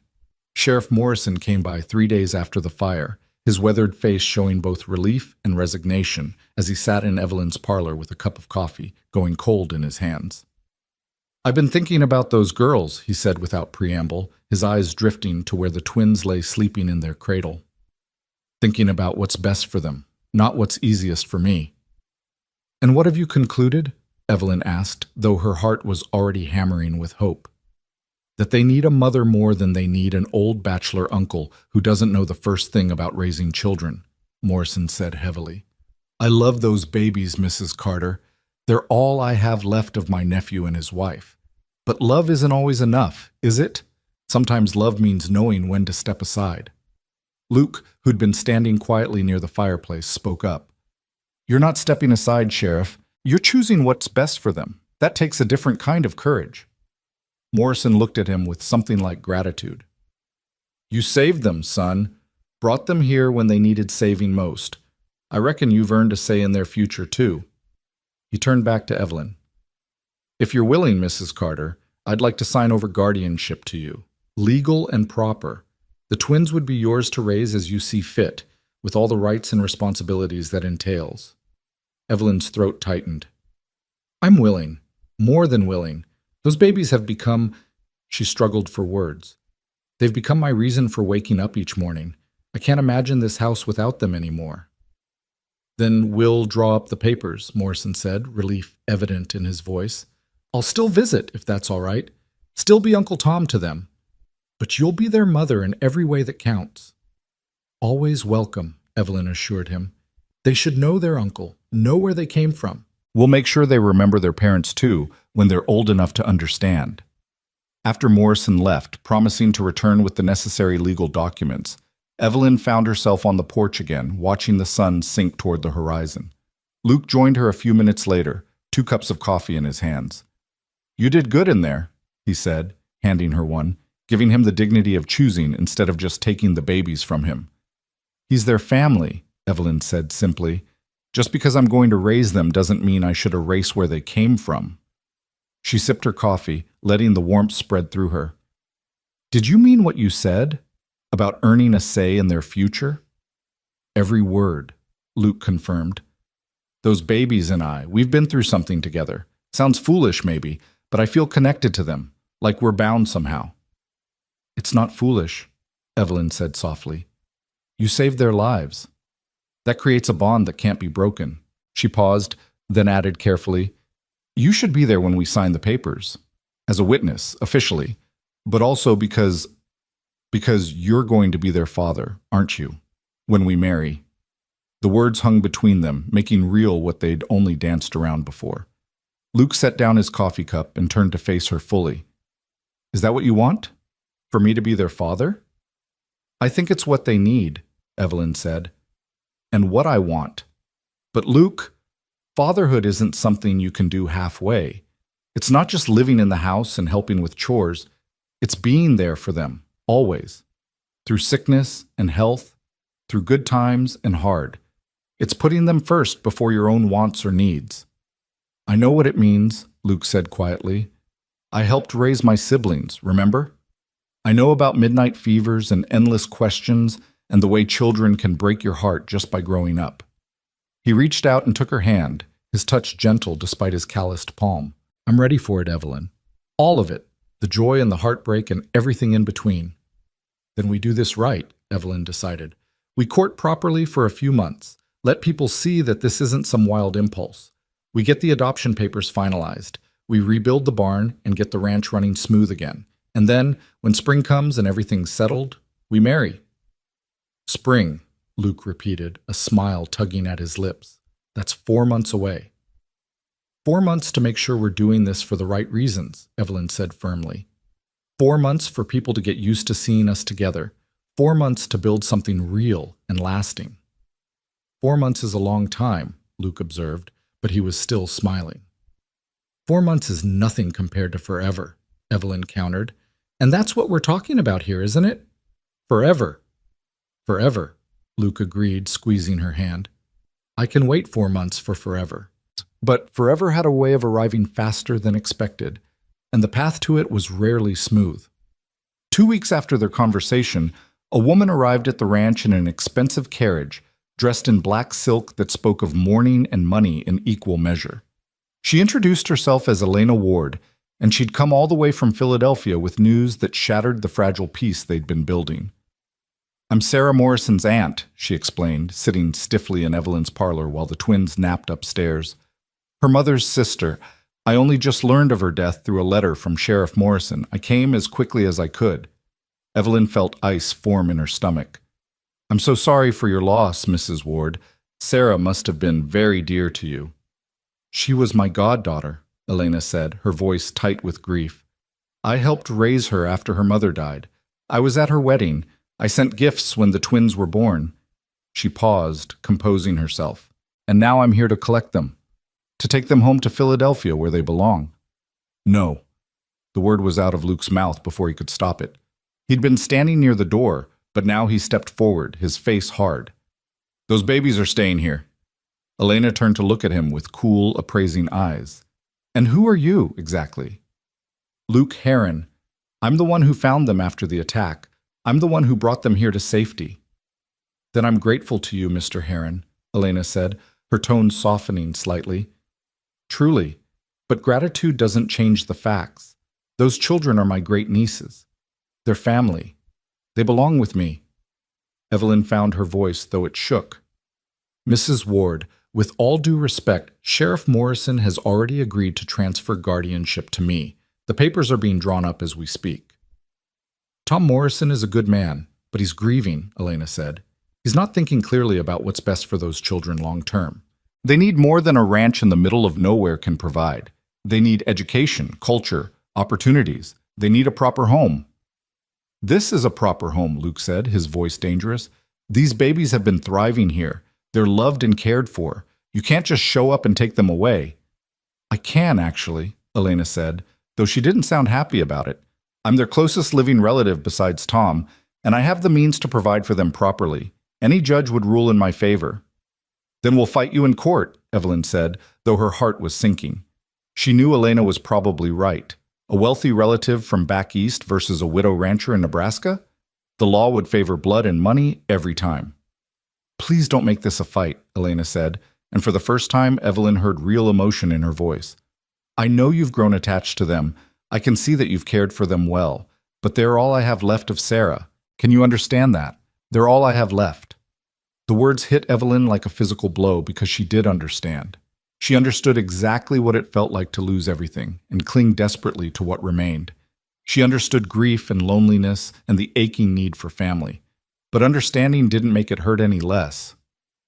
"When?" she asked quietly. "When do you want to take them?" "I have a hotel room in town," Elena said. "I thought I'd stay a few days, get to know them a bit. Then we'd travel back to Philadelphia together." She paused. "I'm not a monster, Mrs. Carter.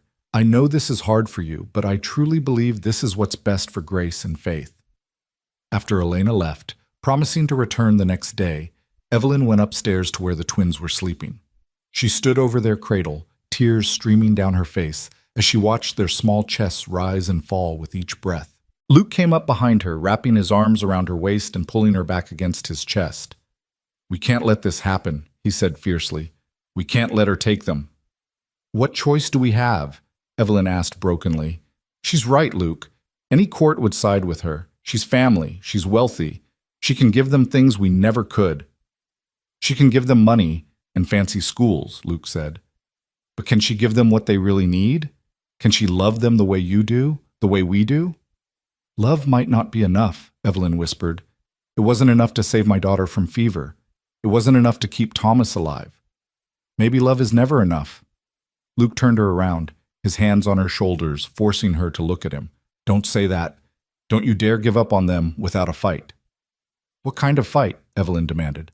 "We have no legal claim, no family connection. We're just the people who happened to be here when they needed help. That doesn't give us rights to them." "Then we make it give us rights," Luke said. "We marry now, today. We go to town and get married, and then you're not a widow alone anymore. You're part of a married couple with a stable home and a working ranch. That has to count for something." "It's not enough time," Evelyn protested. "People will say we're only marrying for the babies, that it's not real." "Then let them say it," Luke said. "I don't care what people think. I care about keeping those babies safe with people who love them. I care about you and me and the family we're trying to build. Everything else can go to hell." Evelyn looked up at him, at this man who'd somehow become essential to her in just a few short weeks. He was right, she realized. They could fight. They could at least try. "All right," she said. "All right, yes. Let's go to town. Let's get married and show Elena Ward that those babies have a real family here. Maybe it won't change anything, but at least we'll have tried." They married that afternoon in the small church in town, with Sheriff Morrison as their witness and the preacher looking slightly confused about the rushed ceremony. Evelyn wore her best dress, the green one she'd worn to her first wedding so many years ago, and Luke wore clean clothes that Charlie had pressed for him. They spoke their vows quickly, urgently, as if speed could somehow make them more binding. "I, Luke Heron, take you, Evelyn Carter, to be my lawfully wedded wife, to have and to hold from this day forward, for better or worse, for richer or poorer, in sickness and in health, until death do us part. I, Evelyn Carter, take you, Luke Heron, to be my lawfully wedded husband, to have and to hold from this day forward, for better or worse, for richer or poorer, in sickness and in health, until death do us part." The words should have felt momentous, life-changing. Instead, they felt like battle armor, protection against what was coming. When the preacher pronounced them husband and wife, Luke kissed her gently, and Evelyn tasted salt. Whether from her tears or his, she couldn't tell. They returned to the ranch as the sun was setting, driving the wagon in silence, each lost in their own thoughts. The twins were with Mrs. Henderson, who'd agreed to watch them for a few hours. When they arrived to collect them, the older woman looked at them both and seemed to understand what had happened. "You got married," she said simply. "Good. Those babies need you both." "We're trying," Evelyn said. "We're trying so hard." That night, they put the twins to bed together, neither wanting to be apart from them for even a moment. Luke read them a story, even though they were too young to understand, his deep voice rumbling through the words of an old fairy tale. Evelyn rocked them afterward, singing a lullaby her own mother had sung to her. "Sleep, my child, and peace attend thee all through the night. Guardian angels God will send thee all through the night." When the babies were finally asleep, Luke and Evelyn retreated to the kitchen, both exhausted and neither ready to face the awkwardness of the marriage bed. They were legally husband and wife now, but the marriage had been born of desperation, not desire. There were proprieties to consider, feelings to navigate. "I'll sleep in Thomas's study," Luke said quietly. Same as I have been. We don't need to. I mean, this marriage is for the babies. We can figure out the rest later. Luke, Evelyn started, not sure what she wanted to say. It's all right, he assured her. I'm not expecting anything just because we said vows today. When things settle, when we're sure the babies are safe, then we can think about what comes next for us. Until then, I'm content to wait.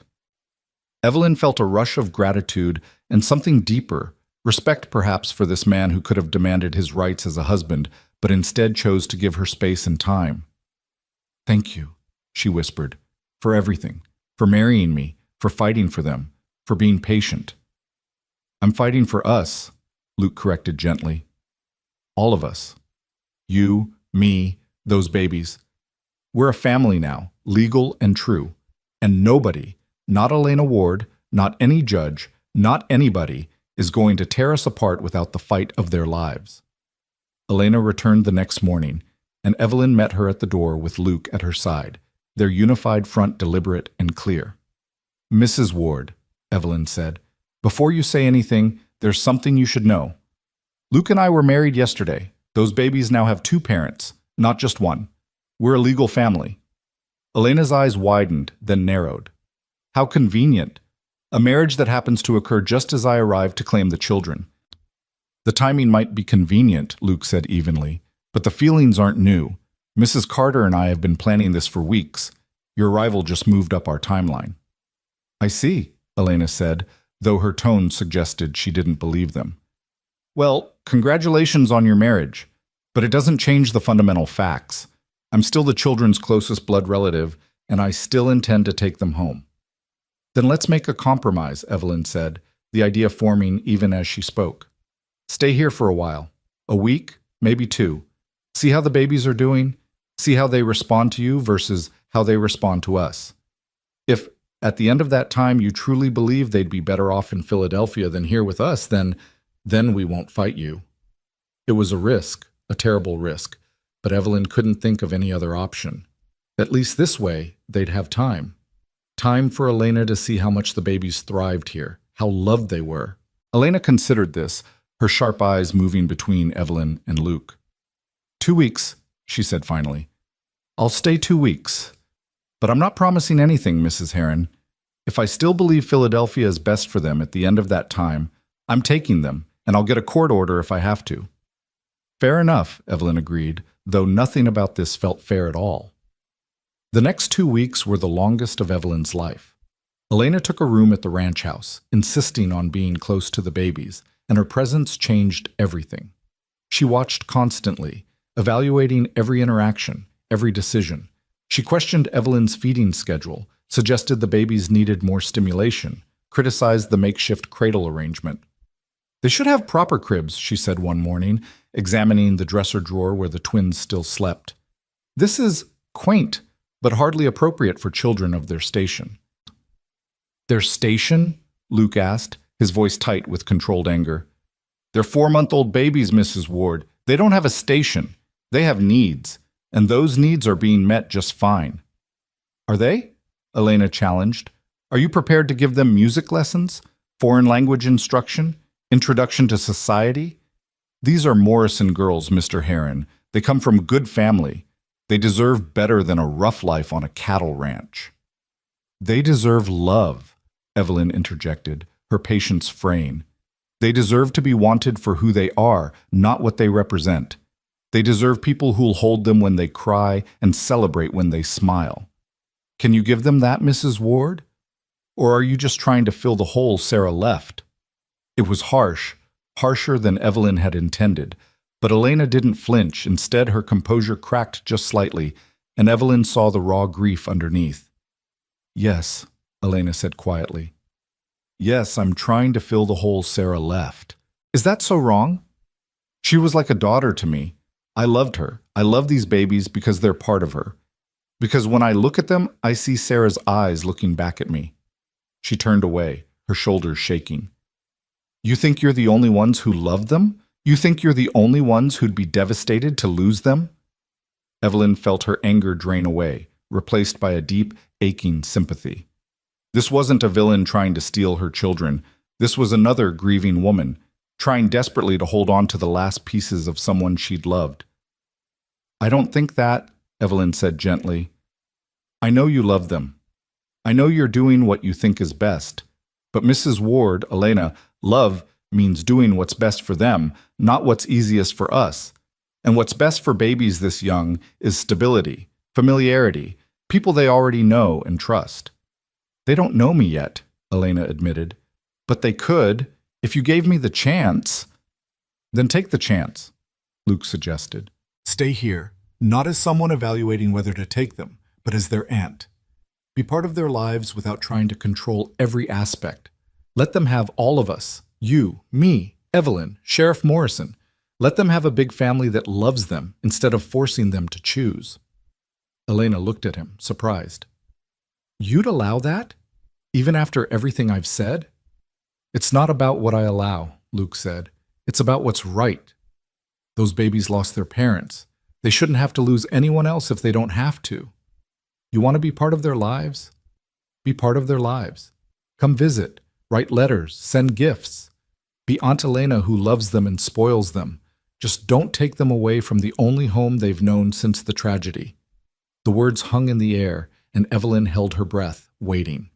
This was the moment that would decide everything, whether they'd be able to keep the family they'd built or whether it would all come crashing down. Elena walked to the window, looking out at the prairie stretching endlessly in all directions. When she turned back, her eyes were wet but clear. "All right," she said. "All right, I'll stay. Not for 2 weeks, just for a few more days. And I'll watch. Really watch. Not looking for flaws, but looking for truth. And then I'll decide." Those few days were tense but revelatory. Elena stopped criticizing and started observing. She watched as Luke paced the floor at midnight with a crying grace, his patience never wavering even as exhaustion pulled at his features. She watched as Evelyn tended to Faith through a bout of colic, her touch gentle and sure, her murmured words full of love. She watched as the twins' faces lit up when either Luke or Evelyn entered the room, how they settled at the sound of familiar voices, how they seemed to know, even at their young age, that they were safe here. On the 4th day, Elena came to breakfast with decision in her eyes. Evelyn's heart stopped, certain this was the moment they'd lose everything. But instead of demanding to pack the baby's things, Elena simply said, "Tell me about your plans for them, not just for now, but for later. For when they're grown." So they told her about the school they'd build on ranch land, bringing in a teacher so the twins and other ranch children could get a proper education. About the music lessons they'd arrange, bringing in someone from town once they were old enough. About the trips they'd take, showing the girls the world beyond the prairie. About the stories they'd tell of Sarah and Jacob, making sure the twins knew where they came from and how much their birth parents had loved them. "We can't give them everything a city could," Evelyn admitted. "We can't give them opera houses or museums or fancy society, but we can give them roots. We can give them land and sky and freedom. We can give them love that doesn't depend on them being perfect or proper. We can give them a home." Elena listened to all of it, her face unreadable. Then she stood and walked to where the twins lay in their cradle, looking down at them with an expression that broke Evelyn's heart. "Sarah loved you so much," Elena whispered to the sleeping babies. "She wanted you to have everything, every opportunity, every advantage. I thought that meant taking you to Philadelphia, giving you the life she would have wanted." She paused, wiping her eyes. But maybe what she really wanted was simpler than that. Maybe she just wanted you to be loved and safe and happy. And you are those things here, aren't you? You're all those things. She turned back to Evelyn and Luke, and there were tears streaming down her face. "I'm not taking them," she said. "I can't. They belong here, with you. They've already bonded with you in ways they never could with me, not at this age. It would be cruel to tear them away from the only parents they've known." Evelyn couldn't speak. Relief and gratitude crashed over her in waves, so powerful she could barely stay standing. Luke's hand found hers, squeezing tight. But I want to be part of their lives," Elena continued. "I want to visit. I want letters and photographs. I want to know them as they grow. Can you give me that? Can you let me be their aunt, even from far away?" "Yes," Evelyn managed, her voice breaking. "Yes, of course. They should know you. They should know all about Sarah and how much you loved her. You're family, Elena. You'll always be family. Elena nodded, composing herself with visible effort. Then I'll return to Philadelphia tomorrow. I'll write to you weekly, and I'll expect the same from you. And I'll visit every year if that's acceptable. I want to watch them grow, even if it's from a distance. You're welcome here any time, Luke said firmly. These are your nieces. This is your home too, whenever you want it to be. That evening, after Elena had retired to her room to pack, Evelyn and Luke sat on the porch again, watching the sun set over the prairie. The twins were asleep inside, safe and loved, and theirs. Truly, finally, theirs. We did it, Evelyn whispered. We actually did it. They're ours. They were always ours, Luke said, pulling her close. From the moment I found them, from the moment I brought them here. We just had to prove it to everyone else. Evelyn leaned into his warmth, feeling the tension that had gripped her for weeks finally beginning to ease. They'd fought for this family, fought hard, and they'd won. But more than that, they'd shown Elena Ward that love wasn't about control or ownership. It was about doing what was best for the ones you loved, even when it hurt. Luke, Evelyn said after a while, about our marriage. What about it? He asked carefully. We married in haste for the baby's sake. But I don't regret it. She pulled back to look at him. These past few weeks, fighting beside you, building this family with you, I've realized something. I didn't just marry you out of desperation. I married you because I wanted to, because somewhere along the way, without either of us quite noticing, I fell in love with you. Luke's breath caught, his eyes searching hers in the fading light. You mean that? I mean it, Evelyn said firmly. I love you, Luke Heron. I love your courage and your kindness and your stubborn refusal to give up on people. I love the way you hold those babies like they're made of spun glass. I love the way you look at me like I'm strong enough to weather any storm. I love you, and I want this marriage to be real in every way, not just on paper. Luke cupped her face in his hands, his touch reverent. Evelyn Carter Heron, he said, tasting her new name on his tongue. I've loved you since the night I brought those babies here, and you took them without question. I've loved you through every midnight feeding and every moment of fear. I've loved you in every way a man can love a woman, and I always will, forever. He kissed her then, properly this time. Not the chaste kiss of their wedding ceremony, but something deeper, fuller, a promise of everything to come. When they finally pulled apart, both were breathless and smiling. Come to bed with me, Evelyn said softly. Not to Thomas's study, but to our room. Let's start being husband and wife for real. Are you sure? Luke asked, always careful, always giving her the choice.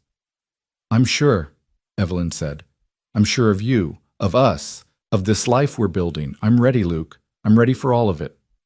They went inside together, checking on the sleeping twins one last time before retiring to the bedroom that had been Evelyn's alone, but would now be theirs to share. And in the quiet darkness, with the prairie wind singing outside their window, they made their marriage complete, joining their lives and their hearts in the most fundamental way.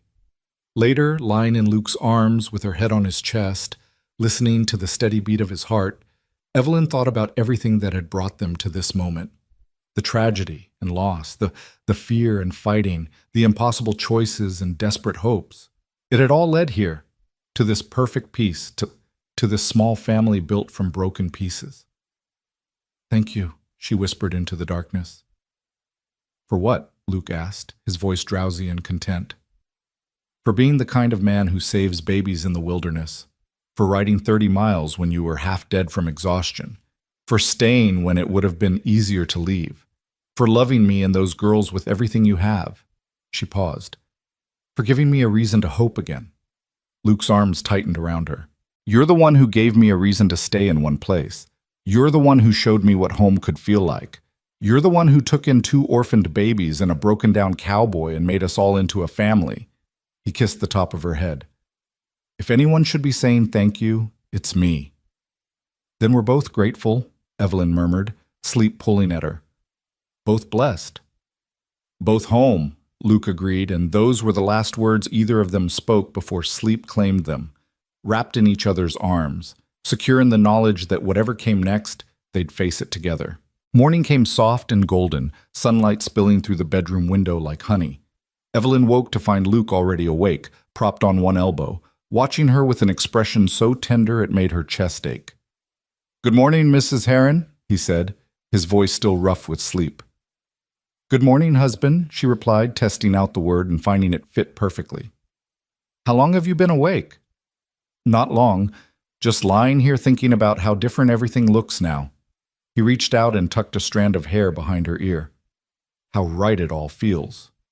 Before Evelyn could respond, a wail from down the hall announced that Grace was awake and displeased about it. Faith joined in a moment later, their cries harmonizing in that particular way that twins seemed to manage. "Duty calls," Evelyn said with a laugh, throwing back the covers. "Welcome to married life with infants." "Wouldn't trade it for anything," Luke said, pulling on his clothes quickly. "You get Grace, I'll get Faith." They worked together with practiced efficiency, changing diapers and preparing bottles, passing the babies between them in an easy rhythm they'd developed over weeks of care. Elena emerged from her guest room as they were settling in to feed the twins, her traveling dress already on, her bags packed and waiting by the door. "You're leaving this morning?" Evelyn asked, surprised. She'd thought Elena would stay for breakfast at least. "I think it's best," Elena said, accepting the cup of coffee Luke poured for her. "The longer I stay, the harder it will be to go. And I need to go, need to get back to my life and let you get on with yours." She sat down at the table, watching as Luke fed Faith with gentle confidence. "But I meant what I said. I'll write weekly. I'll visit every year. I want to be part of their story, even if I'm not the main character." "You'll always be an important part," Evelyn assured her. "We'll tell them about Sarah, about how much you loved her and how much you love them. They'll know their Aunt Elena." Elena's eyes misted, but she blinked the tears away. "May I hold them? One more time before I go?" They let her take turns holding each twin, rocking them gently and whispering private words that Evelyn couldn't hear and didn't try to. This was Elena's goodbye, her moment to grieve what might have been while accepting what was. When she finally handed Faith back to Evelyn, her face was composed but her hands shook slightly. "Take care of them," she said.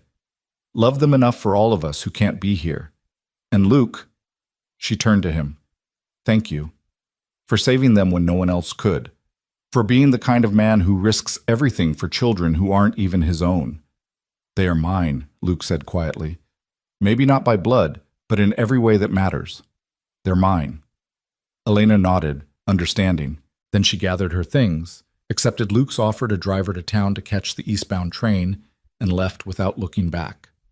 Evelyn stood on the porch with the twins in her arms, watching the wagon disappear down the road, and felt the last piece of tension finally release from her shoulders. They were safe. The babies were truly, legally, permanently theirs. No one could take them away now. The weeks that followed settled into a new normal that felt less like surviving and more like actually living. The barn had to be rebuilt, and Luke threw himself into the work with the help of Charlie and the other hands. Evelyn would bring the twins out in the afternoon, laying them on a blanket in the shade, while she watched the structure slowly take shape. "You're doing it different from how Thomas built it," she observed one day, studying the new design. Luke paused in his hammering, wiping sweat from his forehead. "Hope that's all right. Just thought we could improve on the original design. Better ventilation, stronger support beams. Thomas built a good barn, but I figure we can build a better one." Evelyn smiled at the careful way he acknowledged her late husband while still putting his own stamp on things. That was Luke's way, respectful of the past, but not imprisoned by it. "I think it's perfect." Thomas would approve of making improvements. He always said a smart man learns from what came before, but isn't afraid to try something new. "He sounds like he was a good man," Luke said, coming to sit beside her on the blanket. Grace immediately grabbed for his finger, her tiny fist closing around it with surprising strength. "He was," Evelyn agreed. "Good and kind and steady, but Luke," she turned to face him, "you need to know that loving him doesn't mean I love you less. They're different loves, for different times in my life. What I had with Thomas was real and precious. What I have with you is equally real and precious. Neither one diminishes the other." Luke lifted her hand to his lips, kissing her knuckles. "I know, and I'm not competing with his memory. I just want to be worthy of you and these babies, whatever that takes." "You already are," Evelyn said softly. "You were worthy the moment you chose to bring them here, instead of taking the easier path." As autumn deepened into winter, the ranch thrived under their joint management. Luke proved to have a head for business that complemented Evelyn's practical skills, and together they made decisions that strengthened both the ranch's finances and its reputation. Word spread about the cowboy who'd saved 2 babies and the widow who'd taken them in, and people started going out of their way to do business with the Heron Ranch. "You're becoming local celebrities," Sheriff Morrison observed during one of his regular visits to see the twins. He'd taken to stopping by every Sunday, becoming Uncle Tom in truth as well as name. "People admire what you did, taking in those babies, fighting for them." "We didn't do it for admiration," Luke said, bouncing Faith on his knee while she giggled. "We did it because it was right." "I know that," Morrison said. "That's why people admire it. Doing the right thing when it costs you something. That's what character looks like." The twins grew and changed with each passing week, becoming more alert and responsive. They smiled now, real smiles that lit up their whole faces, and they'd started making sounds that weren't quite words but weren't just babbling either. Grace was the more adventurous of the two, always reaching for things just beyond her grasp, while Faith was contemplative, content to watch and observe before acting. "They're so different," Evelyn marveled one evening as she and Luke got the babies ready for bed. "I thought twins would be more alike." "They're individuals," Luke said, tickling Grace's belly until she squealed with delight. "Just happen to share a birthday and a face. But inside, they're their own people." He paused, his expression growing serious. "We need to make sure we let them be themselves. Not try to make them into copies of each other, or of what we think they should be." "Agreed," Evelyn said, recognizing the wisdom in his words. "We'll love them for who they are, not who we want them to be." Winter brought snow that blanketed the prairie in white silence, and with it came a visitor neither of them expected. Evelyn was in the kitchen making bread when she heard horses outside, and when she looked through the window, her heart nearly stopped. 4 men on horseback, and even at this distance, she could see the hard look about them that spoke of violence and danger. Luke was out checking on the cattle, and Charlie and the other hands were scattered across the property doing various tasks. She was alone in the house except for the twins sleeping upstairs. The men dismounted and approached the house, and as they got closer, Evelyn felt ice in her veins. She recognized them from Luke's description. These were the outlaws who'd killed the twins' family at Dead Man's Crossing. These were the murderers who'd somehow found their way here. She grabbed Thomas's rifle from above the door, checking quickly that it was loaded, and positioned herself where she could see the front entrance while also keeping an eye on the stairs to the second floor where the babies slept. Her hands were remarkably steady despite the fear coursing through her. The knock came hard and demanding. "Open up. We know someone's in there." Evelyn said nothing, just kept the rifle trained on the door. "We're looking for a cowboy, Mte," another voice called. "Big fellow, dark hair, would have been through here about 2 months back. Might have been carrying some things that belonged to us." They were looking for Luke. They'd somehow tracked him here, probably asking questions in town, piecing together the story of the babies and their rescue. And now they were here for revenge or silencing or whatever passed for justice in their twisted minds. "Nobody here by that description," Evelyn called back, proud that her voice didn't shake. "Best move along." "Now, ma'am, we don't want any trouble," the first voice said, but there was something oily and false in the tone. "Just want to talk to this fellow, clear up some misunderstandings." "I said move along," Evelyn repeated, her finger moving to the trigger. "You're trespassing on private property, and I'm well within my rights to shoot trespassers." There was muttering outside, then the sound of the door handle turning. They were coming in whether she wanted them to or not. Evelyn took a breath, steadied her aim, and prepared to do whatever was necessary to protect her children. But before the door could open, a rifle shot cracked through the winter air, and one of the horses outside screamed and reared. The men scattered, and Evelyn heard Luke's voice, hard and commanding. "Next shot won't be over your heads. Get on your horses and ride out, or I'll drop every one of you where you stand." She moved to the window and saw Luke standing by the barn, his rifle raised, with Charlie and 3 other hands spreading out behind him. The outlaws were outnumbered and exposed, and they knew it. "This ain't over," one of them snarled. You can't watch your back forever, cowboy. Maybe not, Luke said, his voice carrying across the yard. But I can watch it today. And Sheriff Morrison knows all your faces. You so much as show up in this county again, you'll hang. Now ride. The men mounted up and left at a gallop, throwing curses over their shoulders. Luke waited until they were out of sight before lowering his rifle and running to the house. He burst through the door to find Evelyn still holding Thomas's rifle, her whole body shaking now that the danger had passed. "Are you all right?" he demanded, pulling her into his arms, rifle and all. "Did they hurt you? Did they get inside?" "No, I'm fine. The babies are fine," Evelyn managed. "But, Luke, they were looking for you. They tracked you here." "I know," Luke said grimly. "I saw them ride up from the north pasture, recognized them immediately. That's why I came in fast and got the men together." He pulled back to look at her face. "Evelyn, I'm so sorry. I brought this danger to your door. If they'd hurt you or the babies—" "But they didn't," Evelyn interrupted. "You got here in time. We're all safe." "This time," Luke said. "But they meant what they said. They'll be back or they'll send others. I can't let that happen. I can't put you and the babies at risk." Evelyn felt her stomach drop. "What are you saying?" "I'm saying I need to end this," Luke said. "Those men killed 5 people and got away with it. They think they can come here and threaten my family. I can't let that stand." "Luke Herron, you are not going after 4 armed outlaws alone," Evelyn said fiercely. "I won't allow it. We'll get the sheriff. We'll get a proper posse together." "By the time Morrison gets here, they'll be long gone," Luke argued. "And next time they come, they'll come when I'm not here to stop them, when you're alone with the babies." His jaw set stubbornly. "I have to do this, Evelyn. I have to make sure they can never threaten you again." "And what if they kill you?" Evelyn demanded, her voice breaking. "What if you ride out there and don't come back? Those babies will lose another father, and I'll lose—" She couldn't finish, couldn't voice the thought of losing him. Luke cupped her face in his hands, his expression anguished. "I'll come back. I swear to you, I'll come back. But I can't sit here knowing they're out there, knowing they could return any time. I won't live like that, and I won't make you live like that." They stood frozen, locked in that terrible moment of decision. Then Charlie cleared his throat from the doorway. "Begging your pardon, boss, but you're not going alone. Me and the boys, we all heard what happened at Dead Man's Crossing.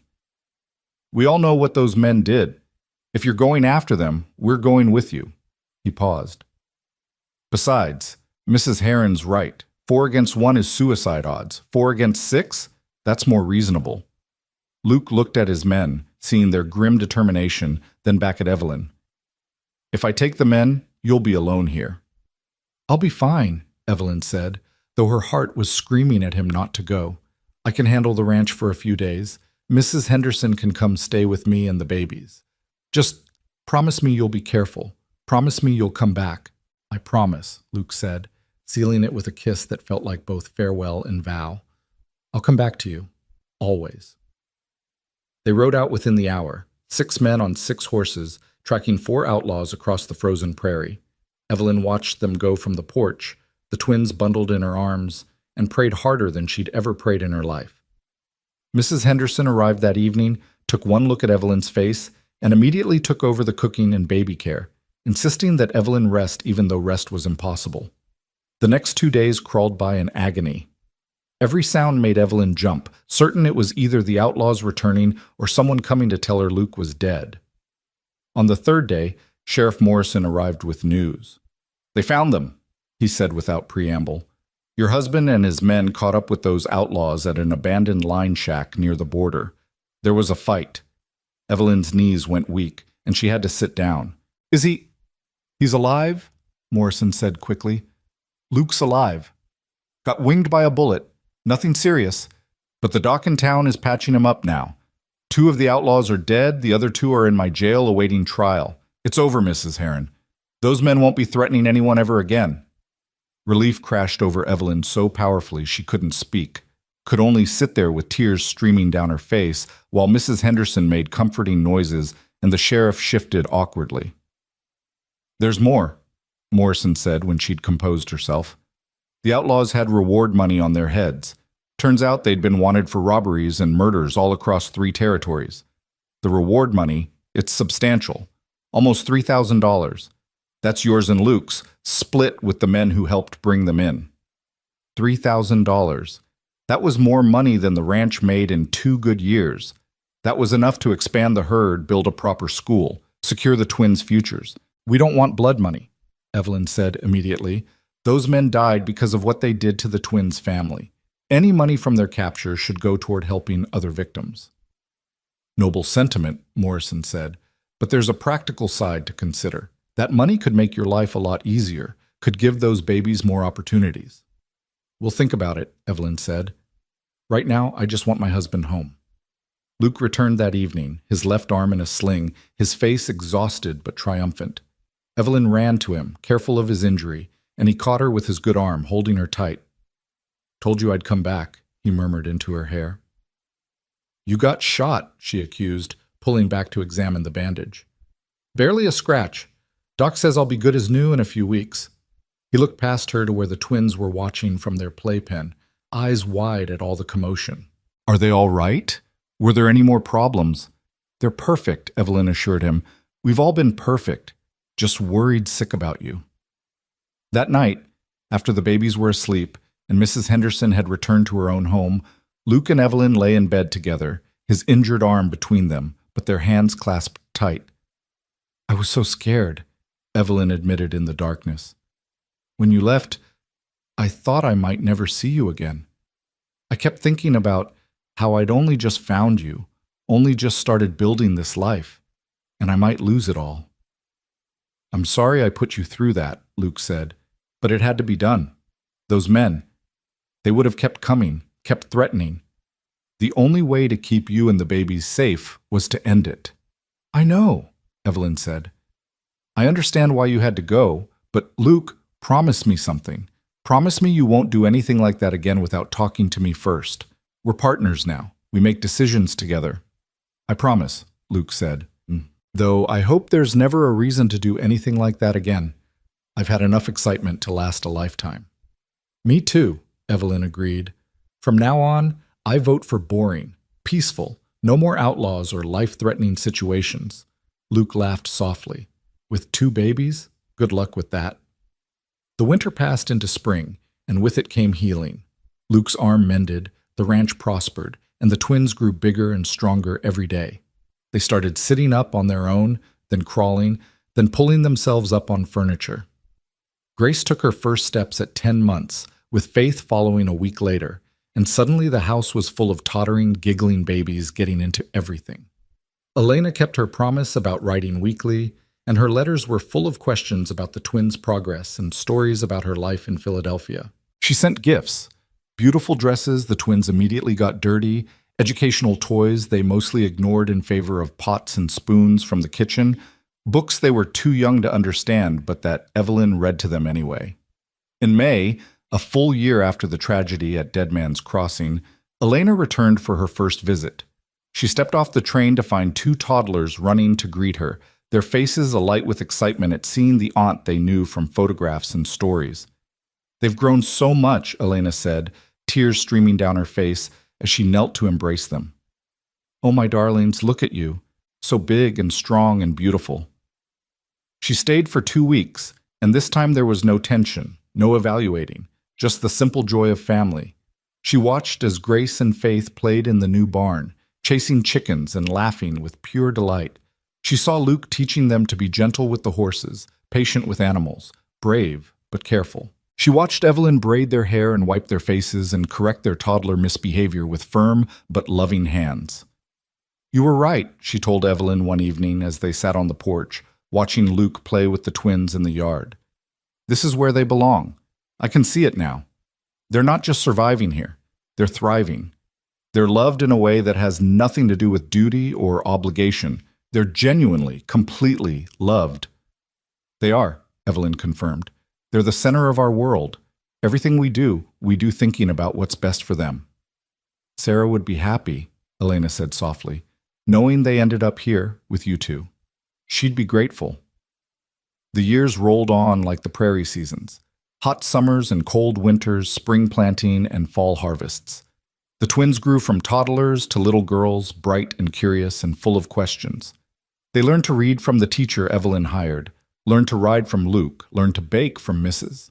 Henderson, learned about their birth parents from the stories everyone told with love and sadness mixed together. On their 5th birthday, Sheriff Morrison brought them each a locket with a photograph of Sarah and Jacob inside, so they could always carry their parents with them. The girls looked at the pictures with solemn faces, trying to remember people they'd never really known. "That's my mama?" Grace asked, touching the photograph. "That was your first mama," Evelyn said gently. "She loved you so much that she hid you to keep you safe. She wanted you to live and be happy, and now Luke and I are your mama and papa too.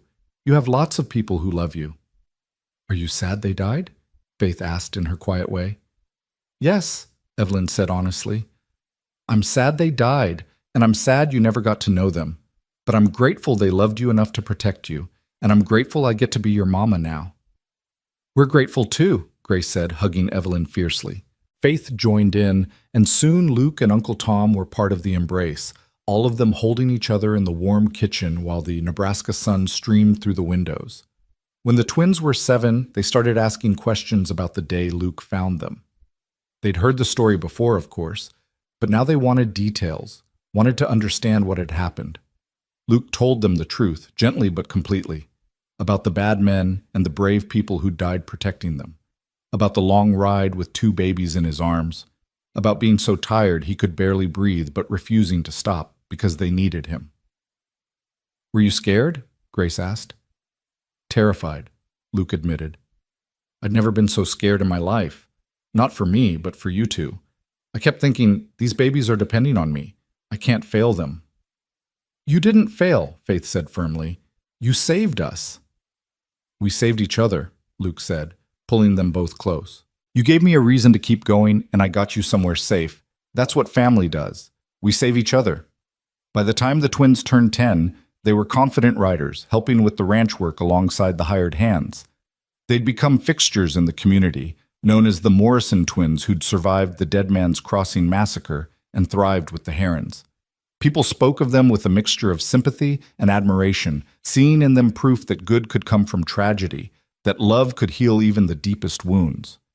Elena still visited every year, sometimes staying for months at a time. She'd become a beloved fixture too, Aunt Elena, with her Philadelphia stories and her generous gifts and her endless supply of hugs. The twins loved her not despite the fact that she'd once wanted to take them away, but without even knowing that had ever been a possibility. Evelyn and Luke had agreed never to tell them about that difficult time, seeing no reason to burden them with knowledge that might make them feel less secure. On a warm summer evening when the twins were 12, Luke and Evelyn sat on their porch, the same porch where so much of their story had unfolded, and watched Grace and Faith racing their horses across the prairie, their laughter carried back on the wind. "Do you remember," Evelyn said, "that first night when you brought them here? How you were so exhausted you could barely stand, but you wouldn't let them go?" "I remember," Luke said, taking her hand. "I remember thinking this woman is either a saint or a fool, taking in 2 babies from a stranger without question." "Maybe both," Evelyn said with a laugh. "I certainly felt foolish sometimes, especially during those first few months of night feedings and constant worry." "But never sorry?" Luke asked. "Never sorry," Evelyn confirmed. "Not for 1 second. Those girls gave me back my life, Luke. They gave me a reason to hope again, to love again. They gave me you." "I think it was the other way around," Luke said. "I was just drifting before them, going through the motions. They gave me purpose. You gave me home." They sat in comfortable silence, watching their daughters play as the sun began its descent. The twins had Sarah's dark hair and Jacob's smile, but they had Evelyn's determination and Luke's courage. They were themselves, Grace bold and adventurous, Faith thoughtful and kind, but they carried pieces of everyone who loved them. "Papa," Grace called, racing her horse toward the house. "Mama, come see what we found." They walked out to meet the girls, who'd discovered a nest of prairie dog pups near the creek. Grace wanted to bring them all home, while Faith suggested they leave them with their mother where they belonged. "Faith's right," Luke said, ruffling Grace's hair. "Wild things need to stay wild, but we can visit them, make sure they're safe." "Like you visited us," Grace said. "When we were babies, you made sure we were safe. That's different, Luke protested. You're not wild things. Sometimes we are, Faith said with a rare grin. Mama says we're wild as coyotes when we don't want to do our lessons. Everyone laughed and they walked back to the house together, a family not bound by blood but by something stronger, choice and love, and the determination to build something good from something terrible. That night, after the girls were in bed, Evelyn found Luke standing in their old room, the one they'd turned into a proper nursery with real cribs years ago. He was looking at the dresser drawer they'd kept, the one that had served as the twins' first bed. "What are you thinking?" she asked, slipping her arms around his waist from behind. "Just remembering," Luke said. "That first night, how tiny they were. How I was so afraid I'd drop them or do something wrong. How you made it all seem possible."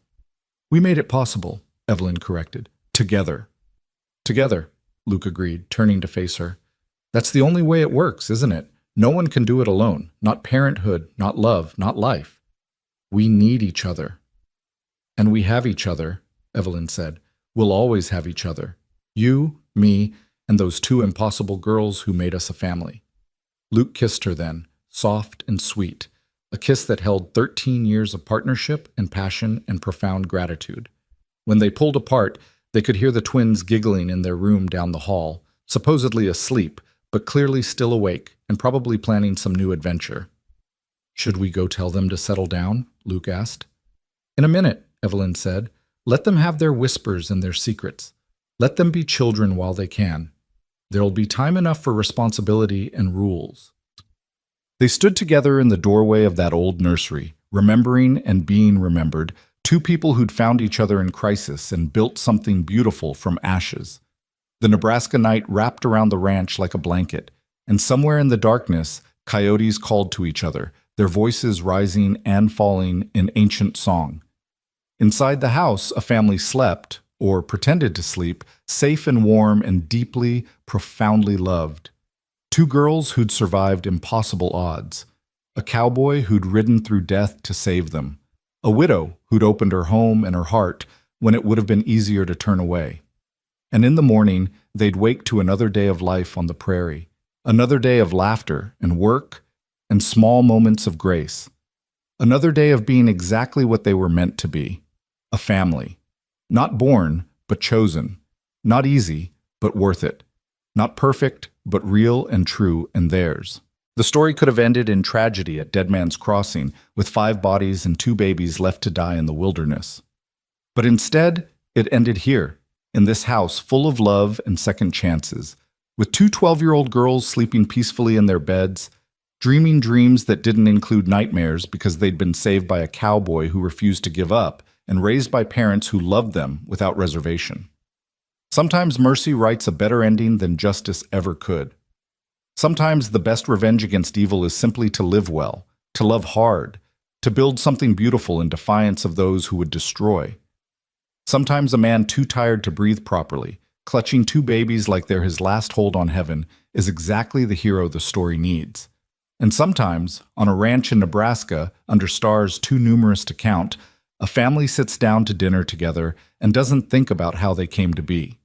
They just are, grateful and whole and home at last. That's where our story ends.